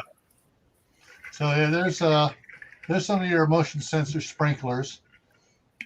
Ooh, that one's solar powered. That one's got a solar charger on it. So you can get them to chase anything away. Not a bad idea. Ooh. Yeah, because a lot of them birds don't like to get wet. Believe it or not, they'll walk out in it, but they don't want their feathers wet. It was cool when I was out on the lake the other day. There was a kingfisher out there, and it was awesome. It kind of scared me at first because I just heard a big kerplunk right behind, like maybe 40 yards behind me. Like what was that? I turned around and it was coming back up out of the water. Yeah, I watched it nab probably 3 or 4 different fish, fly back to its nest. Sorry about that, Carol. Yeah. Yeah, unfortunately, here in Idaho, every bird is protected. Yeah, some of the wingnuts got in here before they got stuff passed before they could stop them. Yeah, a lot of our birds are protected, but we have that nuisance law. Yeah. I knew someone many years ago that was raising rabbits in a big open pen, and they had this hawk that decided, it was like a smorgasbord, right? It would come down, land on the fence, pick out which one it wanted, grab it, and fly away. Well, the one day he blew that hawk right off the fence. And I said, that thing was endangered. And he said, it's not endangered anymore. Yeah, it was endangered because it kept landing there. It's not endangered anymore. I got one. we get them little, red hawks around here all the time. We got chickens, a lot of chickens over the last decade. Well, my better half, she doesn't really shoot guns or, that kind of thing. Well, I was at work one day and I come home, she said, I think I killed a hawk. I'm like, what do you mean you think you killed a hawk? Well, I think he come down and grabbed the chicken and I seen him up there in the tree. She grabbed my little 22 rifle and shot that sucker. And I swear to God, I found that hawk. I didn't find a bullet hole nowhere. I think she shot him in the foot, but he was dead. Scared it to death. I mean, there was not a bullet hole nowhere in that critter. Yep. Maybe he opened his mouth and she shot it in the mouth and it stuck in there. I don't know, but that thing was like 75 yards away. I know where she shot him from. You better watch yourself now. She knows how to shoot. Yeah. She's been fooling you. What the heck? And she's one of them, she's like, I'll shoot a pistol, but I don't like shooting a daggone rifle. Yep. Yeah, the 3 S's: shoot, shovel, shut up. Off my 30-06. Yeah. What? I know. I'm not sure if Dave is ever going to come back on with his channel and start doing stuff again. But Dave had, he had this one here. This air rifle here, pre-charged pneumatic. Creek Homestead, 3 S's. Yeah. So make sure let's just sort of. I'm trying to making sure which one he had. Yeah, I think he had this one here. Right. Yeah. And then he on the whatever that, it's not called a silencer, it's called something else. Water reader. And he got the aftermarket one, and I mean you couldn't hardly hear that thing 10 feet away from it. Yeah. And so and Dave was out there getting pretty dang. I mean, he was splitting cards in half across the yard. So, and this is the 25 caliber one. That's the one he had. So I got a 25 cal PCP air rifle. Yeah, that's what this is. And PCPs are awesome, dude. Oh yeah. They cost a lot. Yeah. But you never have to. You don't have to buy the gunpowder for them. All you got to do is you get the lead in. If you got a mold, you find old batteries, and you got all the ammo you need. Man, and them PCPs, you got to have like that high pressure air compressor or the 4-stage hand pump. Yeah. Or the electric pump. Remember, Dave showed that pump. They got to charge up the tank. Compressor. Yeah. The Spark is what it's called. The Spark. Yeah, the Spark. And it runs either on 110 or 12 volt. Right. Okay, guys, I get going. I gotta watch my mom. All right. Never take care of a demented person. It runs in my family, so I have to be careful. Night, folks. Night, everybody. Good night. Yeah, Hat Creek, in California, blow dart guns are illegal. Yeah, I got one hanging up over my headboard. Yeah, well, you're not in California. Yeah. I think that maybe next year, I'm gonna because my wife doesn't like any of my pistols. She wants a rifle, and the one rifle she has there right now is my old Remington nylon 66. Oh, dude, what kind is it? It's the black one. Oh, I had the Mohawk, and I got that back in 77. And I had the Mohawk. I think I bought. I was about maybe 14. Yeah. And so let me see here. Anyways, she doesn't like it because the tube feeds through the stock, the butt of the rifle. Yeah. She doesn't like it. She wants something. She wants a magazine. Give her. She wants something. swap She wants something on the M16 platform. I'll swap you a Marlin 60. But oh shoot! For those that don't, nylon 66. Boom, boom. There we go. And images. And so there's a huge gun store up in this Owensboro, Kentucky. Yeah, this is the one I have. The chrome with the black and has the white diamond on the side of it. Yeah. Nice. Mine was brown. Yeah. That would be like this one. Yeah, see this tube goes up the stock to feed in. Yeah. And she doesn't like that. But she likes what my son has even less.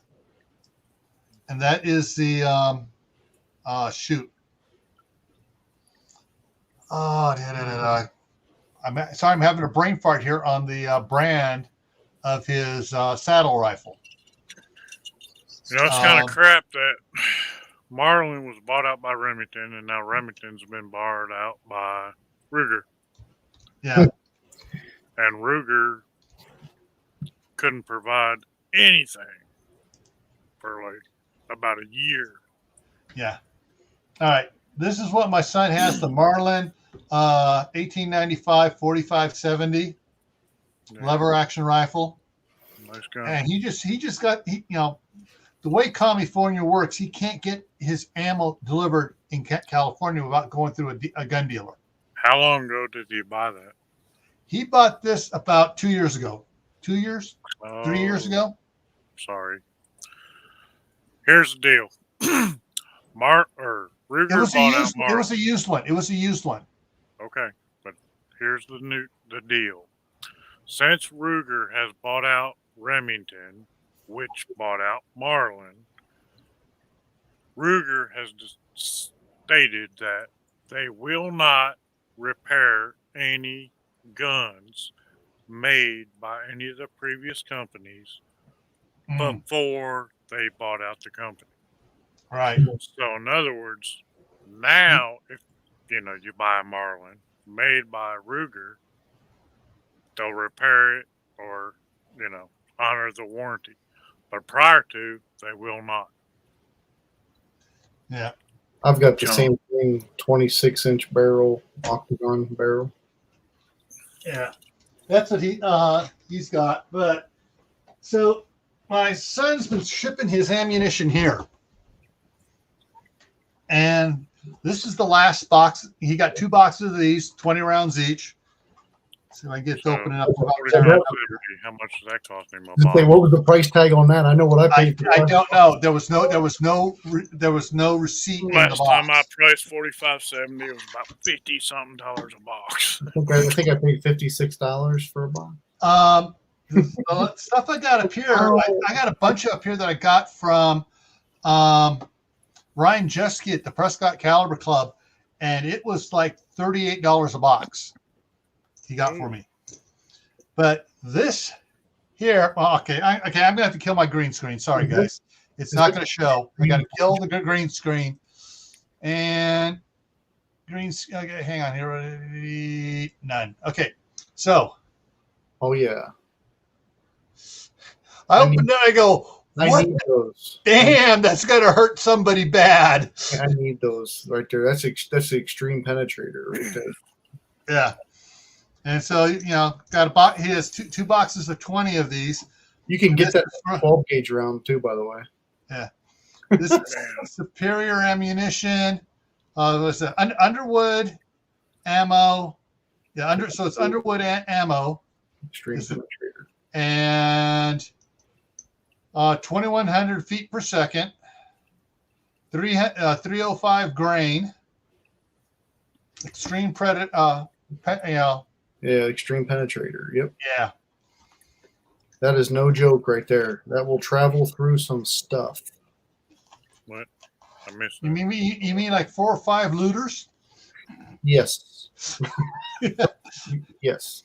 It will go through a lot of stuff. The 12 gauge round is pretty cool. I've seen that. fired I'm gonna three. get me some 12 gauge Dragon Breath. Yeah.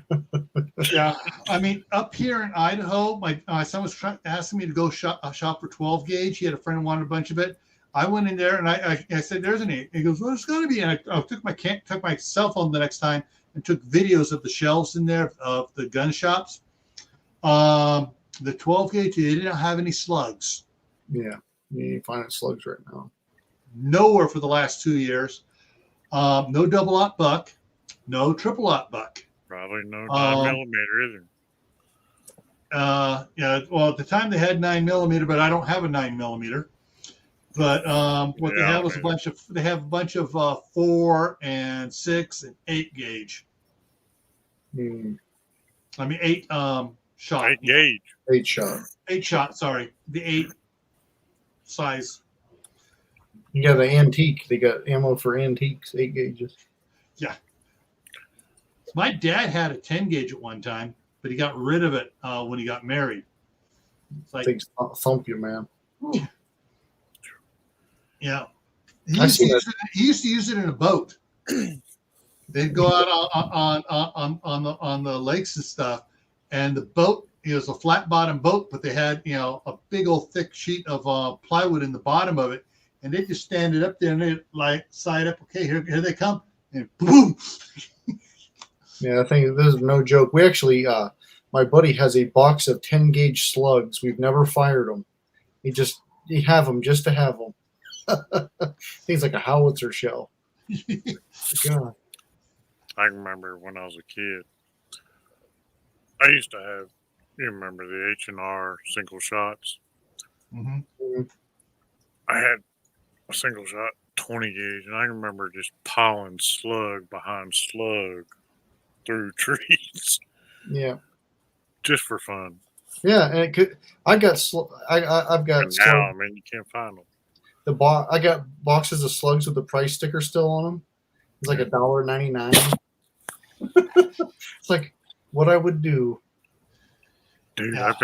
I've got a box of 22 shorts, like one of them little 50 boxes. I think it says like 29 cents. Yeah. I've got some. Maybe I shouldn't say that. It's kind of. My dad had when my dad's stepfather was the town marshal down in Indio, California. When my dad was 11 years old, he took him out to shoot his pistol. The pistol is an H&R 410 full choke 12-inch barrel, law enforcement special. Wow. And my dad's out there all cocky, He's out there one-handed, fires it. Well, it came back, and the hammer came back and went clunk. Ooh. And split his lip.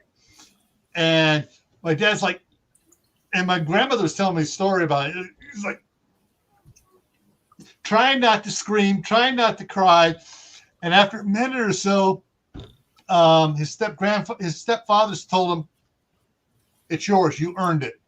Because he didn't cry or scream or yell out on it.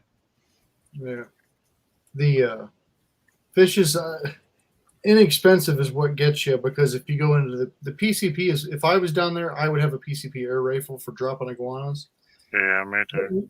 Even inexpensive gets expensive. By the time you buy everything you need, you got close to $1,000 for inexpensive. What you mean you heard nothing? Oh, when you were talking about your price of your ammo or whatever you said, maybe I shouldn't have said that. Yeah. Yeah, I lost all that in a boat accident. Yep. I shot mine. I didn't lose any of my weapons in a boat accident. Somebody broke in the house and stole it. I turned in a police report. I shot all my ammo into a tree. Damn. That's too bad. Yeah, the pump guns will do the job on an iguana. I mean, they will. Yeah. For sure. Just the old school Crossman. I forget what the model is. The old pump gun. It'll smoke them. It's just you're not going to get the Crossman, Benjamin. Those will all do it.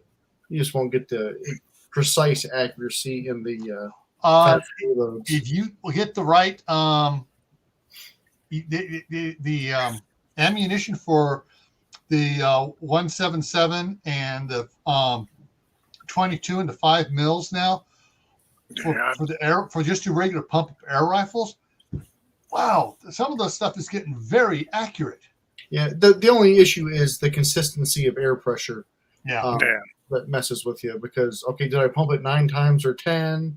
And then did I full stroke on that? Or that's why I like the PCPs. They're consistent. Yeah. Well, two of the channels I watch for the PPCs is Moose over at Air Guns of Michigan and Maccabee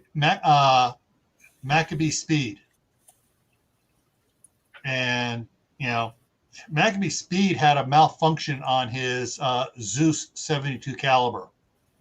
He sent it in, and they did some work on it because it had a problem. They fixed everything, came back, and he didn't do a test shot on it. So his first shot was all cranked up. He's out on the range, has his chronograph out there, everything else, fires it, and I guess the needle valve, whatever, stuck a little bit on the first because it was first shot, and dumped the entire tank behind that shot.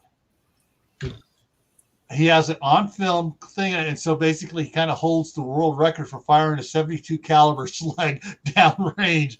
That sucker was booking out. It came back so hard. He's used to firing this thing that the scope got him. Good night, CR. See you later, CR. And it just, you know, I mean, that video is just, I've watched that video several times. I mean, it's just, you know, and it just totally, you know, flying down there. If you could get that to do that every time, that'd be a sniper rifle and a half. See, T-Bore, I've had several break barrels, and to me, they're not consistent because you got that, what do they call that? The grip you have to hold them with to kind of let them roll. Mm-hmm. But a PCP to me is more consistent. Yeah, like stacking them. Like you can get, you know, with the break barrels. Mine hits okay, but I want to shoot 5 times and put 2 holes in the paper. You know what I mean? You want to hit a quarter size. Yeah. That's the problem with PCPs I've always had.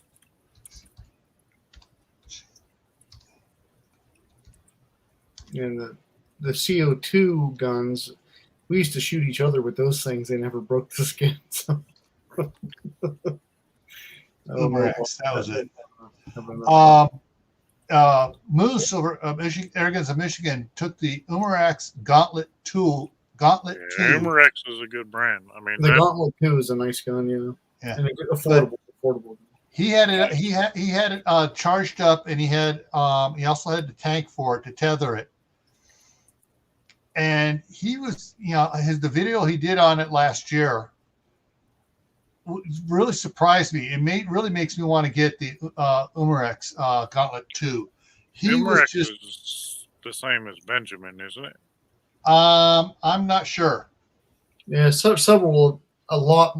It's like you could make one of those charts out of the air gun industry because several companies. It kind of depends. Yeah, like Umarax may be the, the cross seas version, and Benjamin be our version or whatever. But he charged up it up from his tether, but disconnected the tether, and so. He fired several magazines. Guns do not have magazines. Huh? Yeah, that's a little magazine thing on it. I thought I went on the top of it. I think he was talking about Carol said. Oh, okay. Some shotguns. And anyways, he was firing, you know, just firing through and stuff. And he started out doing about 9. Shoot, what was he saying? About 980 feet per second. And when he got done, he was at 972. It was like only an 8-pound drop or whatever. And it was like and he goes, "This is amazing." Yeah, they've really come a long way in making low entry level PCP guns dead nuts accurate. Yeah. They really have.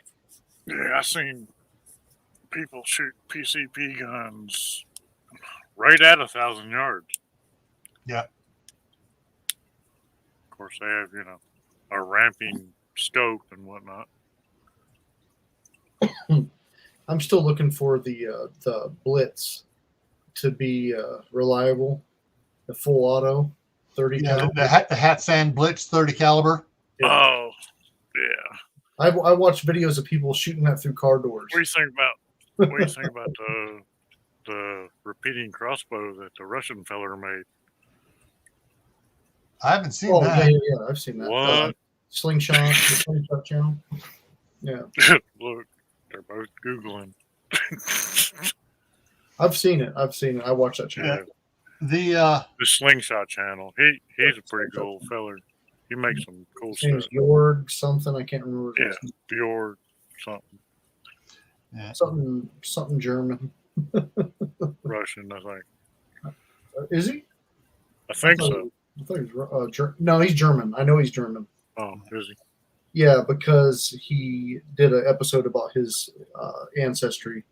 His grandfather. Say something today. What do you call a bra in German? I don't know. What's that? A bra in German.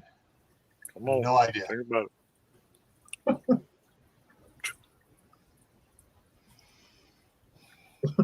We're waiting. Hands.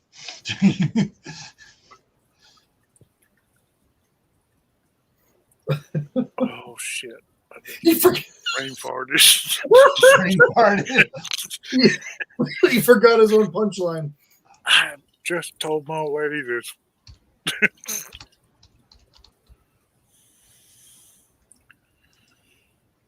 Let's see. BH. Keep from flopping.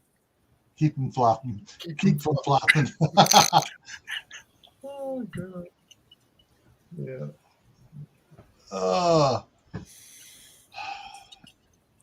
What do you call a constipated German?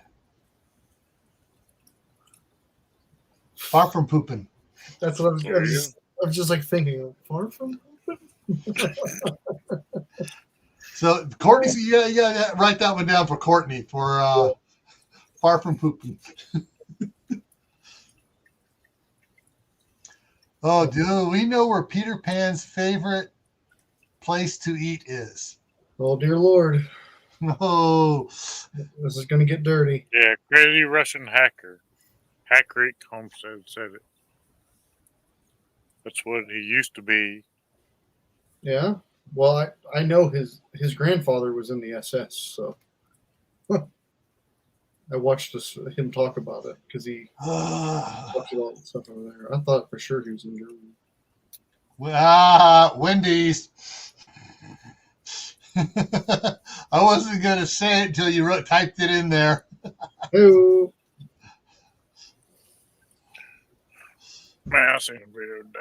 It just, I don't even need to hear all this mess. Yeah,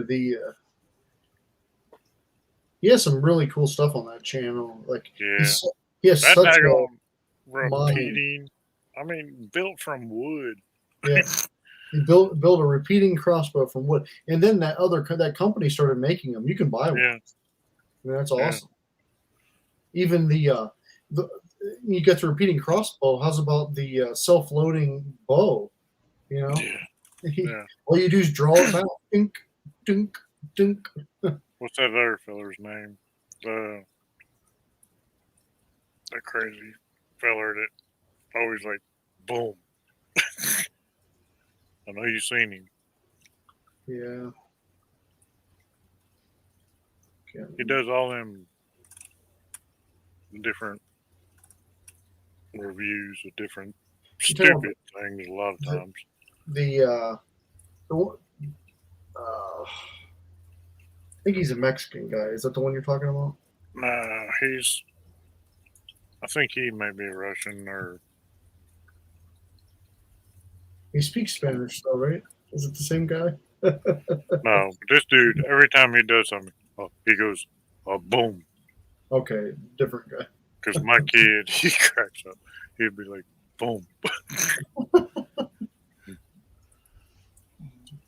I don't know. Is he the one that was doing all the No, it wasn't things? Demolition Ranch. Demolition Ranch is pretty cool though. Yeah. Is he the one doing the Dragon Breath videos and stuff? All the mannequins out there. Probably. Yeah. When you said does the boop thing, it reminded me of him, because he was just, he was shooting the fletchet darts at the mannequin and shot this at it, and then he shot the dragon's breath at it. And I've looked like him up on Facebook and stuff. And he's one of them people who's got like the big California swimming pool that drapes over into the ocean. It's got the little waterfall goes over. But yeah, you made a living on YouTube, brother.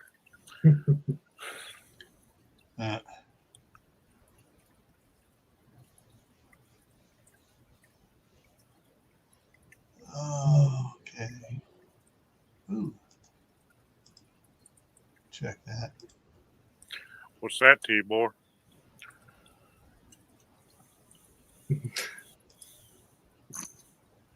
Uh-oh.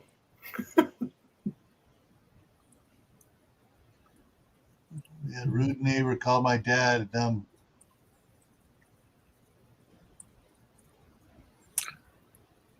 Will do, Miss Kitty. Oh.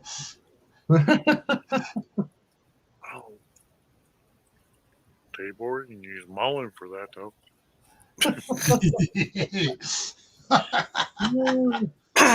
Oh.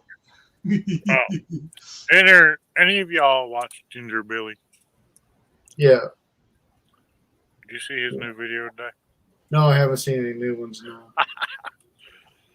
Check it out. The ultimate redneck lawnmower. Something like 117-inch wide cutting length. You know that side by side he has that he put tracks on? Yeah. Yeah, he put a lawnmower blade on it. Nice. I saw somebody, I forget. I'm mowing at 55 mile an hour. It might be him. I can't remember who did it, but somebody welded like 40 lawnmowers, like push mowers together, and like pulled them behind their four-wheeler. Like was mowing like a whole field. They had to like start all these lawnmowers and then pull. That reminds me of I think it was the first episode of Jesse James's Monster Garage, where he took the compact car and they did it so the doors opened up and all these lawnmowers dropped down and everything else. And he's doing 65 miles an hour mowing a football field. Yeah, y'all need to look it up.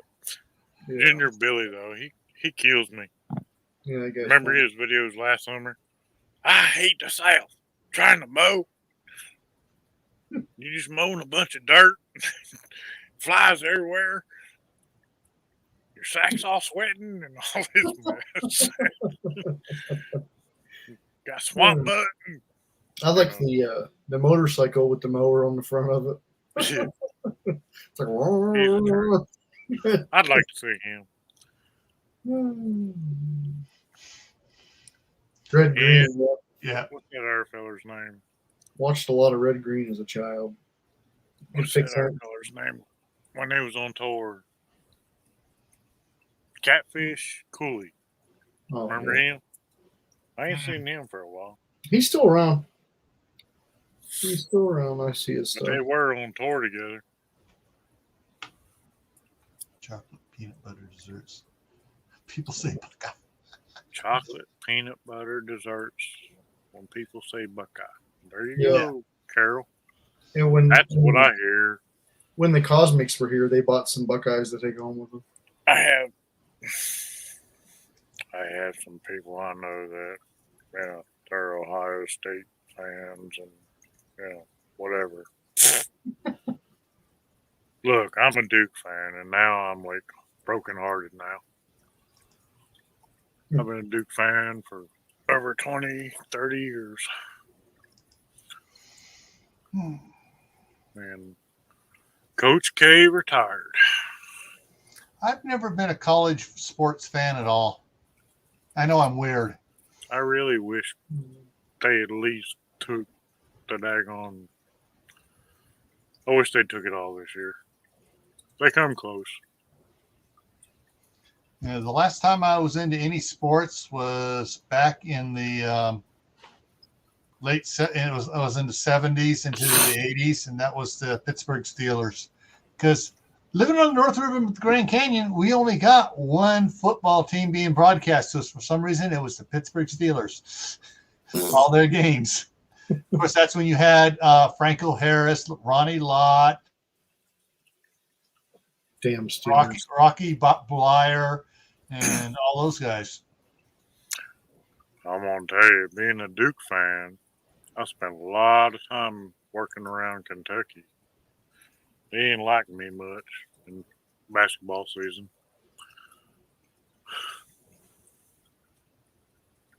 Because they're kind of. That's strange, Tibor. They're starting to do that crap like California. They're just going to give you a blackout for just in case. That's nice. Yeah, I think he was saying something about that last night.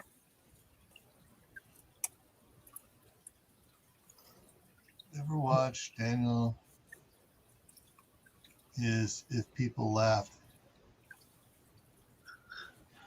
Before I have to look that up. Yeah, Passamaquoddy. Actually, it was in 79. I was in Pittsburgh, and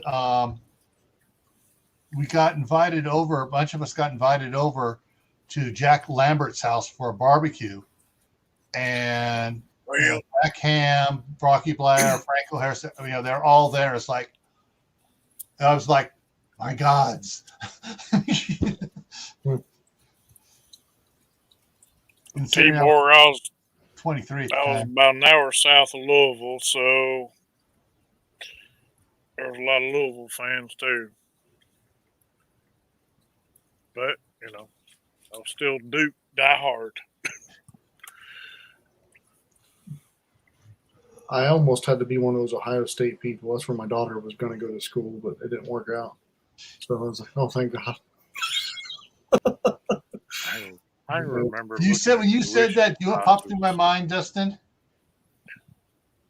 The TV show Last Man Standing. That's pretty. With, what's his name? Alan. Jim Allen. Yeah. Yeah. And his wife would go, the Ohio State. Yeah. I would have had to be one of those guys. But yeah, she ended up not going, which stinks for her because she was excited to go, but yeah, hopefully it works out for the best. Yeah, I remember looking up Duke's tuition prices when I was a teenager. Yeah, I don't think that's going to happen. I told her to choose wisely because she's paying, so.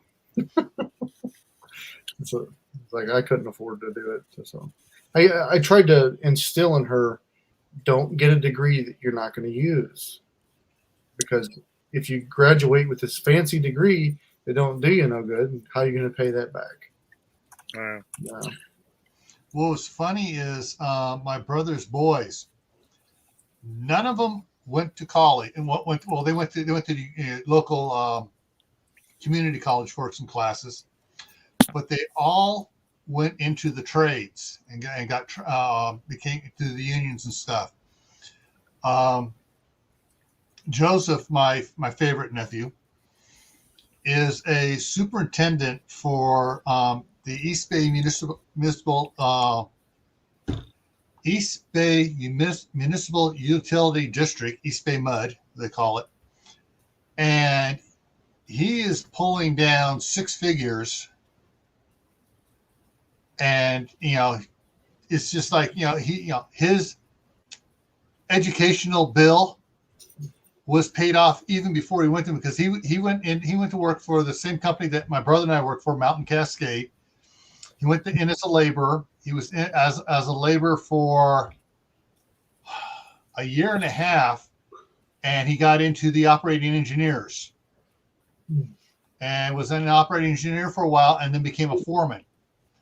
And then he went from there. He went over to East Bay Mud for a significant pay raise, and he's an inspector, the superintendent's inspector over there. And it's like, the dude is like, okay, I got 6 more years, and then I'm going to go back into the union again for another 4 years, and then I'm going to retire. And it's like, dude, you still have another 20 years to work after that.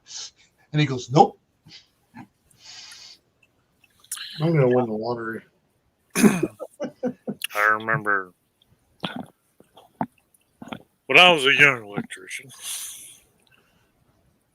I remember there were fellers that was retiring at level at 30 to 35 years old. But they were union and went and spent a lot of their career like in Maine, up in the real northeast. Mm-hmm. But they were paying like $65 an hour up there, which means probably $20 an hour of that was going towards their retirement or somewhere around there. Mm-hmm. So, yeah, they were retiring at 30, 35 years old. Yeah, when I was working for Mountain Cascade, I started in there. I spent 2 years in the shop, and then they put me in the union. That was part of the deal when my brother got me to quit the sheriff's department, come work for them.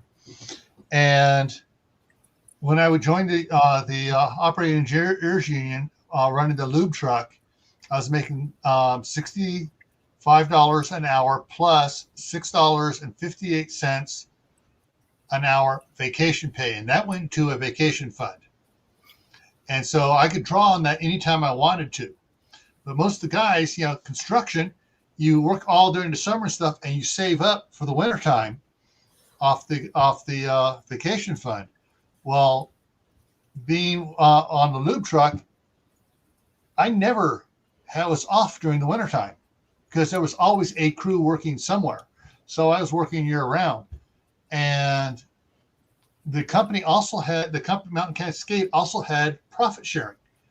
So I had them take everything that I was making on the vacation fund and funnel it into the profit sharing. And after 12 years, I became vested in the union for my union retirement, and the retirement for the profit sharing became fully vested in that.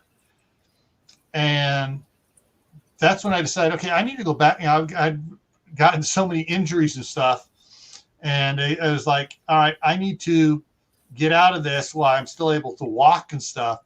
And I started going back to school, and I got into back into law enforcement a little bit, and then I went total private. And that's I was working as the superintendent of security at Chevron Texaco's corporate headquarters there in San Ramon when 9/11 happened. And from there, I got recruited into Homeland Security by a friend of mine. But I have a very nice profit sharing package, and I have a very nice operating engineers retirement package. But the operating engineers, I can't touch it until I hit 70. Which is fine. It's growing. But the profit sharing, I'm pulling 3,200. I'm pulling 4,000 a month out of it right now, and it'll take me till I'm 90 to deplete it. Nice. So nice. I remember making $39.41 an hour, I believe, in Michigan when I was probably about 98. I spent about 3 years up there. They banked a lot into my retirement. In Ohio didn't do too well because they like triple tax you. They tax me for city, county, and state. Yeah. Yeah, there's some stupid stuff for sure.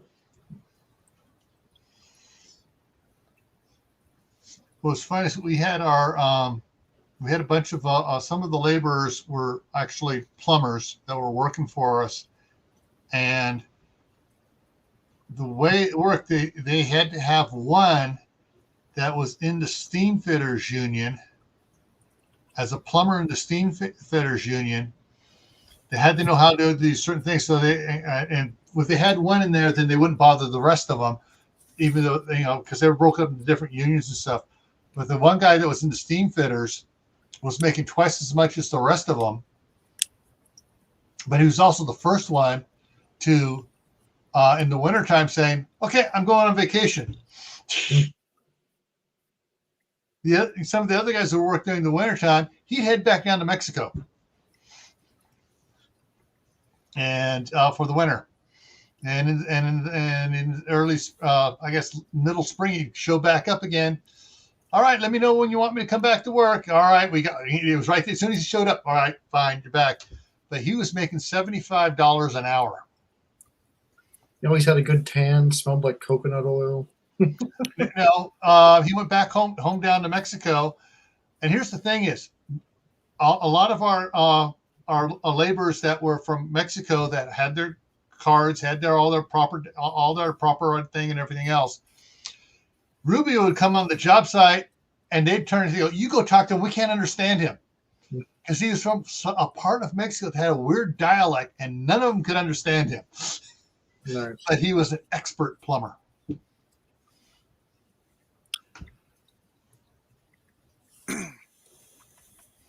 Yeah, I retired from construction in '94.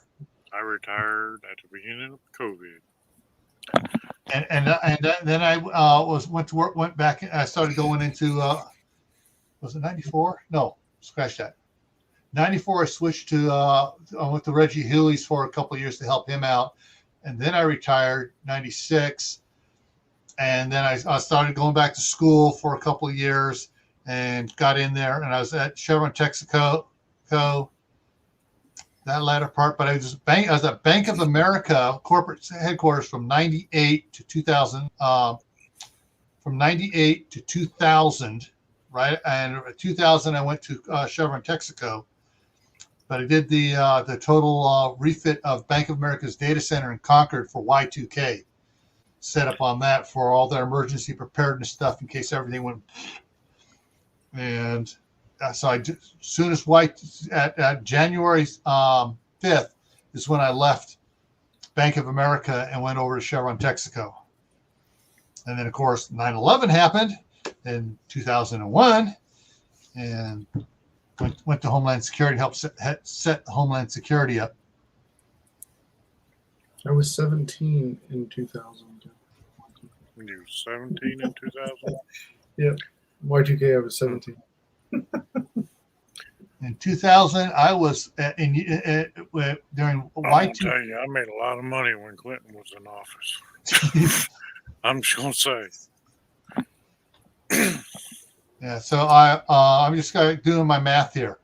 So at 9/11, I was 44 on 9/11, and I turned 45 later that month. And I retired from Homeland Security in 2018. I took it a year early because they had something in place that I wouldn't lose anything, so long as I didn't draw on it. So I took the retirement, didn't draw on it for a couple of years. But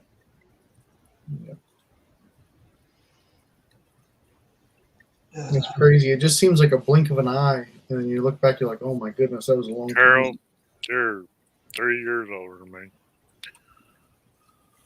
The Y2K. I was 17 years old. I was in the desert in Mexico for Y2K. I could watch. I was like watching the lights from the city to the north of us. I'm like, if those things shut off, I'm screwed. It's like I'm never getting out of Mexico. Oh, Yeah, I was. memories. I felt like I never going to get out of Mexico when I went to. I was in Mexico went once bad. in Tijuana. I felt I wasn't going to get out of there fast enough.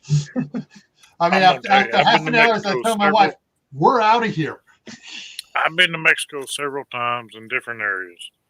Yeah. When I went to Tijuana, it cost me about $5,000 to get out of there. Jeez. They, they tried to steal my rental car. Oh gosh. Yeah, I had a much better experience. Yeah, we walked across the border.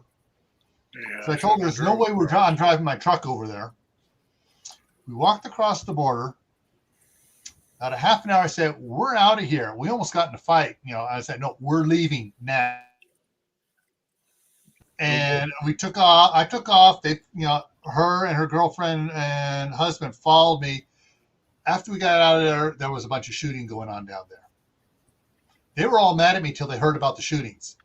And they go, "Did you know about that?" I knew something was wrong, and I knew we had to get out of there. And we got out of there, and there was a shooting. There were several people died, and a whole bunch got wounded. But we'd just gotten out of there, and it was like, that's the last time I was in Mexico. Yeah, I don't really have any desire to go back, but it was actually a pleasant experience, really, and it was with people I'd never met before too. My parents were in California, and I went. They said, "Oh yeah, you can go." I went with a cousin that I'd never met before, and her husband, his mother was Mexican, and we drove into Mexico. And I don't remember. I know it was a good drive. We went south of a big city, and we were literally on the beach, like in the desert, in a campground. No, I'm saying a city in Mexico. We were in Mexico, went through a city, and drove a good ways because you could just see the city on the horizon. You could see the lights at night. But either way, we were right. It was beautiful. We were right on the ocean.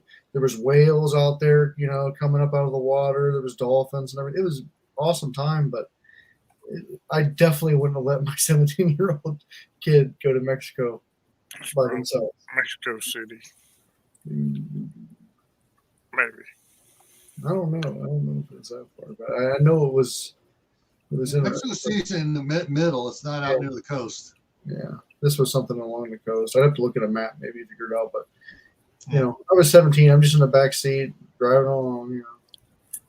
I can't believe my mom let that happen. Different time there. I took off from LA and went to Tijuana one night. Took me 4 days to get back. Oh boy! Had to go hand off $2,000 to the cops. Oh. Wrapped up in the newspaper. Yeah, here you go. Yeah, that's crazy. It's crazy. Twice. Yeah, I don't need to go to Mexico no more. I'm like, look, dude. I ain't got no more money to give you right now. Bad thing is they stole my whole daggone notebook, which I was running 4 jobs in LA. So I had everybody's hours wrote down and whatnot. They took the whole notebook. Oh. So they were calling people out of my notebook 3 months later. Oh, man. My general contractor's calling me, "Hey, you okay?" Good Lord. That's it. Cancun. That's what you're probably talking about. Could be, yeah. I know they have some awesome fireworks in Mexico. I know that. You're buying things that will take a hand clean off right from some guy on the side of the road. Yeah. Yeah, it was good times. We were definitely exploding things on the beach, that's for sure.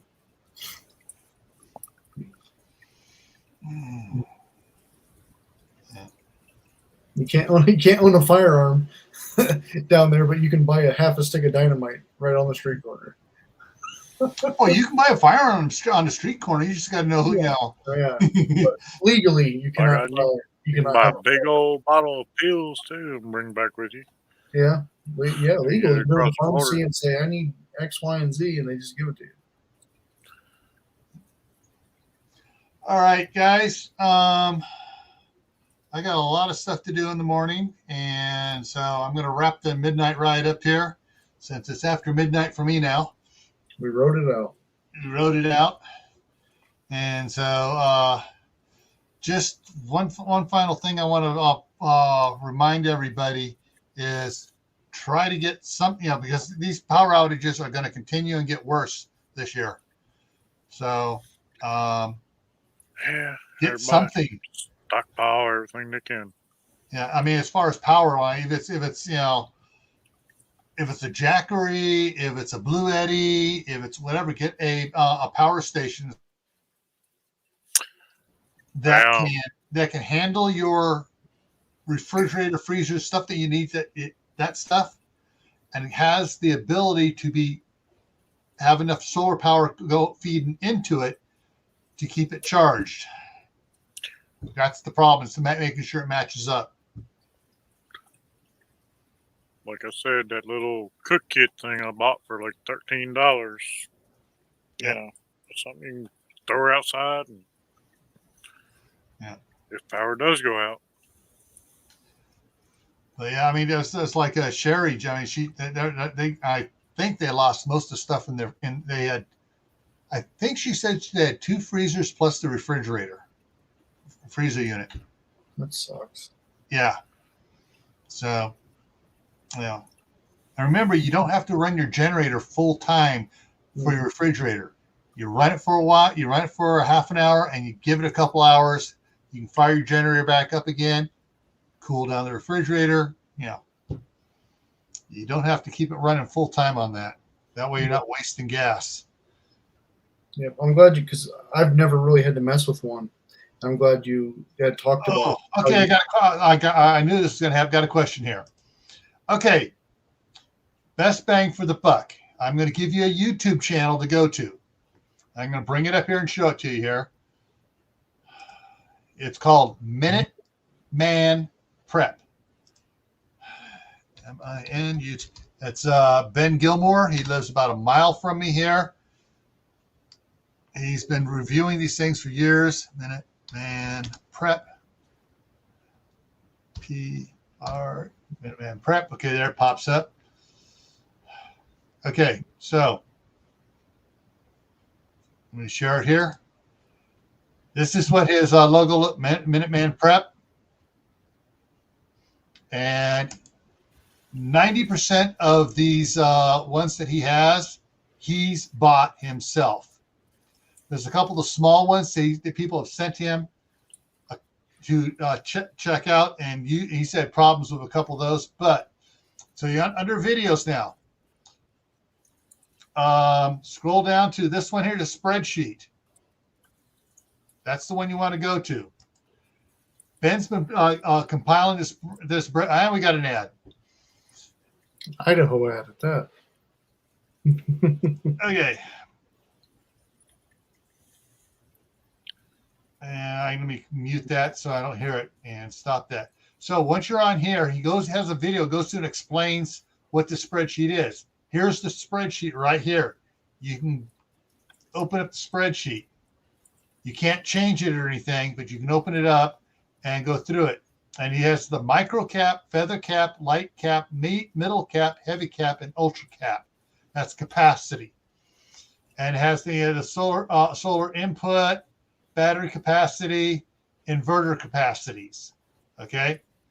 And down here on the bottom, he has the tabs. So you figure out, get a kilowatt or other type meter, so you can see how much wattage your refrigerator uses, your chest freezers. Figure out what you need minimum, and then go in and pick it out. A lot of people are getting 1,500 waters, and stuff. The Jackery and stuff. Now, each one of these pages, dark green is very good. Light green is good. Pale yellow is okay. The pale red is bad. So go through and you can check and see what your best bang for the buck is here. And at the bottom, he has prices. So you got the prices on these on the bottom for each of them. You can see what the prices are and what they can do. So figure out what you looking at and price wise. And he also rates the customer service on these companies, because he's had a couple customer service companies that he got nowhere with, and he rates those as well. So do your research. And he has a lot of videos on his channel here that he reviews. He's years of reviewing stuff. On the folding panels, the Delta Flow Max, the Jackery. I think it was one of the Jackeries that actually, and it goes through all the different ones and talks about all of them. And so, yeah. So he talks about their charging capacity, the battery capacity, the inverter capacity, whether or not the charging capacity will keep the battery charged while it's discharging. He talks all about that. And this is, it's a YouTube channel, Minuteman Prep. And let me go back up here to his home. And I'm going to throw it in the, it was in there on Tuesday, so I'm going to throw it in there again here. And get this. And that should, there it is in the link there. That's Ben's channel. He actually took his travel trailer, took one of his solar generators, not really generators, or solar chargeable power stations, put it in his trailer, wired it all up, put 2,100 watt solar panels on the roof, and ran it at Scout Camp using the AC. And it was still, doing at the end of Scout Week, it was still going strong. He didn't have to shut it off. So he has the videos on that. He has everything else. So yeah, if you want to know about solar powered battery banks systems, power stations and stuff, Ben's the guy to check on, because some of those, his reviews, he is ripping companies apart, especially the one that caught fire and just shut down, on him. And one of the other ones that just, it wouldn't charge like it says it was supposed to charge. Not Minuteman Prepping, Minute space man space prep. So here it is again. Here's the homepage. Minuteman Prep. Minuteman Prep. Okay. And there's the link in. Put the link in there to his channel. And yeah. And he also has a cabin up in the Tetons up here, and it's totally off grid, and he uses the Titan up there to power his cabin up there. So what caught fire? One of the quote solar generators, and it, you know, he was doing the test on it, and it went.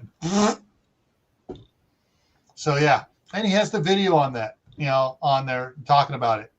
But yeah, if it says it can put out 1500 watt inverter, he has a string of our board with 1500 watt light bulbs on it, and he turns them on and runs the test to see what it can actually do, what it can't do, where it starts shutting down on its own and stuff. So he runs tests on these things to see how they run. So hope that helped you guys out. So they're pretty easy to build, though. If you wanted to build one from scratch.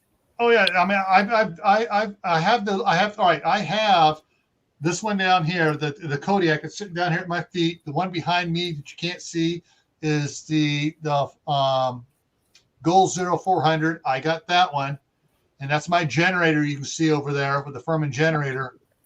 But my big one I built myself. I got a 3,000 watt continuous with a 5,000 watt surge on it, and I've built my own with I got 21 100 watt solar panels and a bunch of 15 watt solar panels that I picked up over the years at the beginning, and a bunch of golf cart batteries.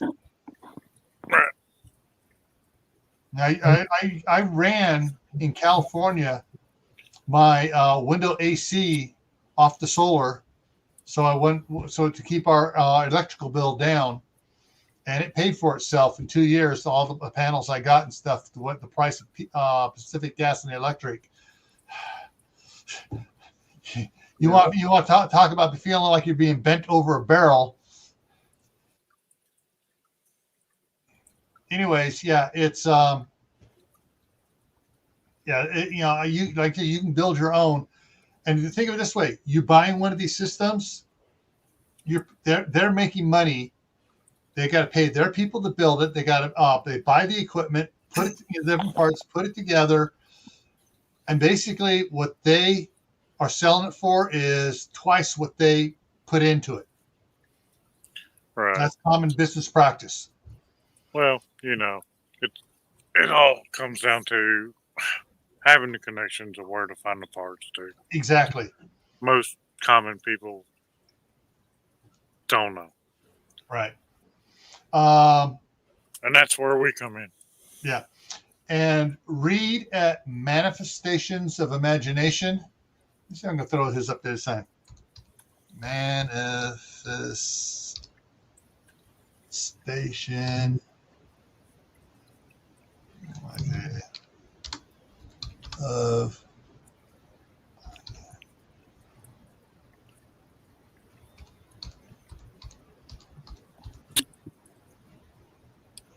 let's see if I can do it, spell it right. Nope. Come on.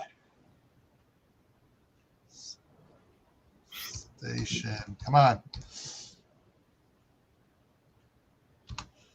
YouTube is screwing with me tonight. Doesn't want to bring it up. Crap. Yeah, I'm typing in there and it's not showing he's still there because I'm subscribed to him, and every now and then he puts out a video and I go back and watch some of his old videos for information. Oh, shoot. I have to hunt the other way here. Fine. Give me a second, guys. But Reed is an electrical engineer, computer engineer. His house is off grid. He has a pump that is on solar. He's down there in New Mexico. Where is it here?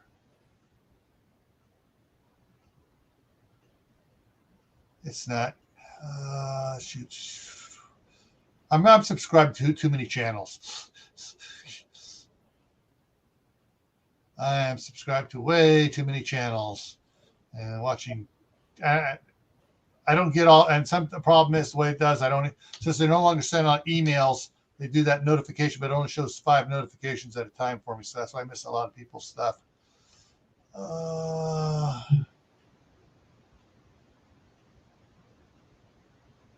Dang. Crap. Did I go by it too fast here? Shoot. Yeah, I think I may have gone by it. Let's put an S on that, see if that brings it up. Filters, channel.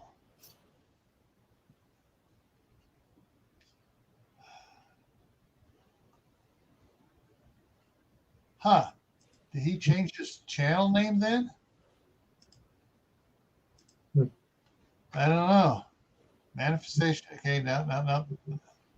Unless YouTube unsubscribed me from him, and it's no, I don't see his stuff popping up. Damn. I'm gonna have to go looking for it now. Anyways, if I find it, I'll make sure I'll have it set for the next time I talk about this. But yeah, but Reed talks about all sorts of stuff, how to set it up, how to build your own. That's his things. He's building his own battery bank wall. You know. Are you asleep, Dustin? No. Okay, your eyes are moving. I was seeing if I could find something. Yeah, manifestations of imagination. Yeah, I don't know why it's not finding it, huh? Imagination Station. Yeah.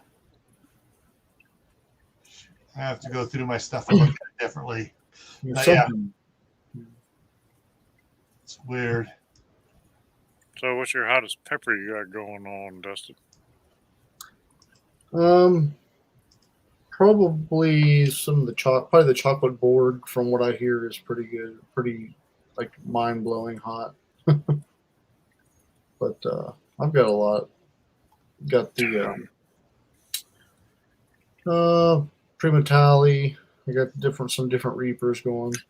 I got a lot. I was reading something the other day. They said it was a chocolate. And it kind of had like the flavor of a squirt, but it had the sweetness of a chocolate. I really don't remember what it was. Oh shoot! I forgot to do the video for tomorrow. Right. I got it. I just got there. I just got to upload it to. It comes out in 3.5 hours. So. Yep. But it's already edited and ready to go for your prep for today.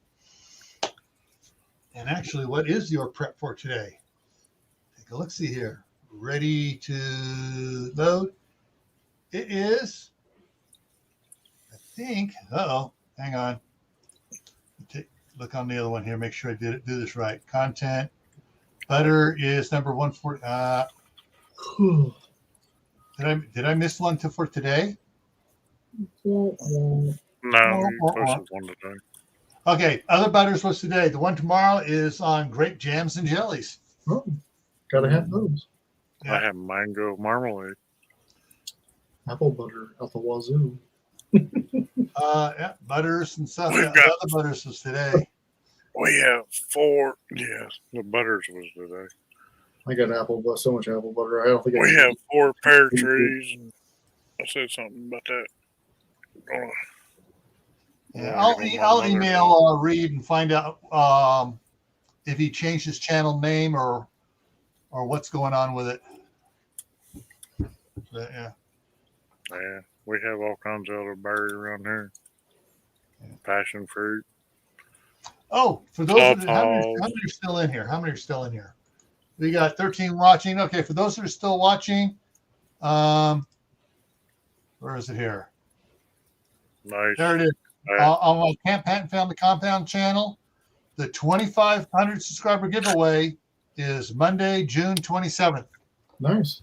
So if you haven't watched the giveaway video and followed the rules on it, you still have a chance. And I said something the other day, but I don't know if y'all caught it.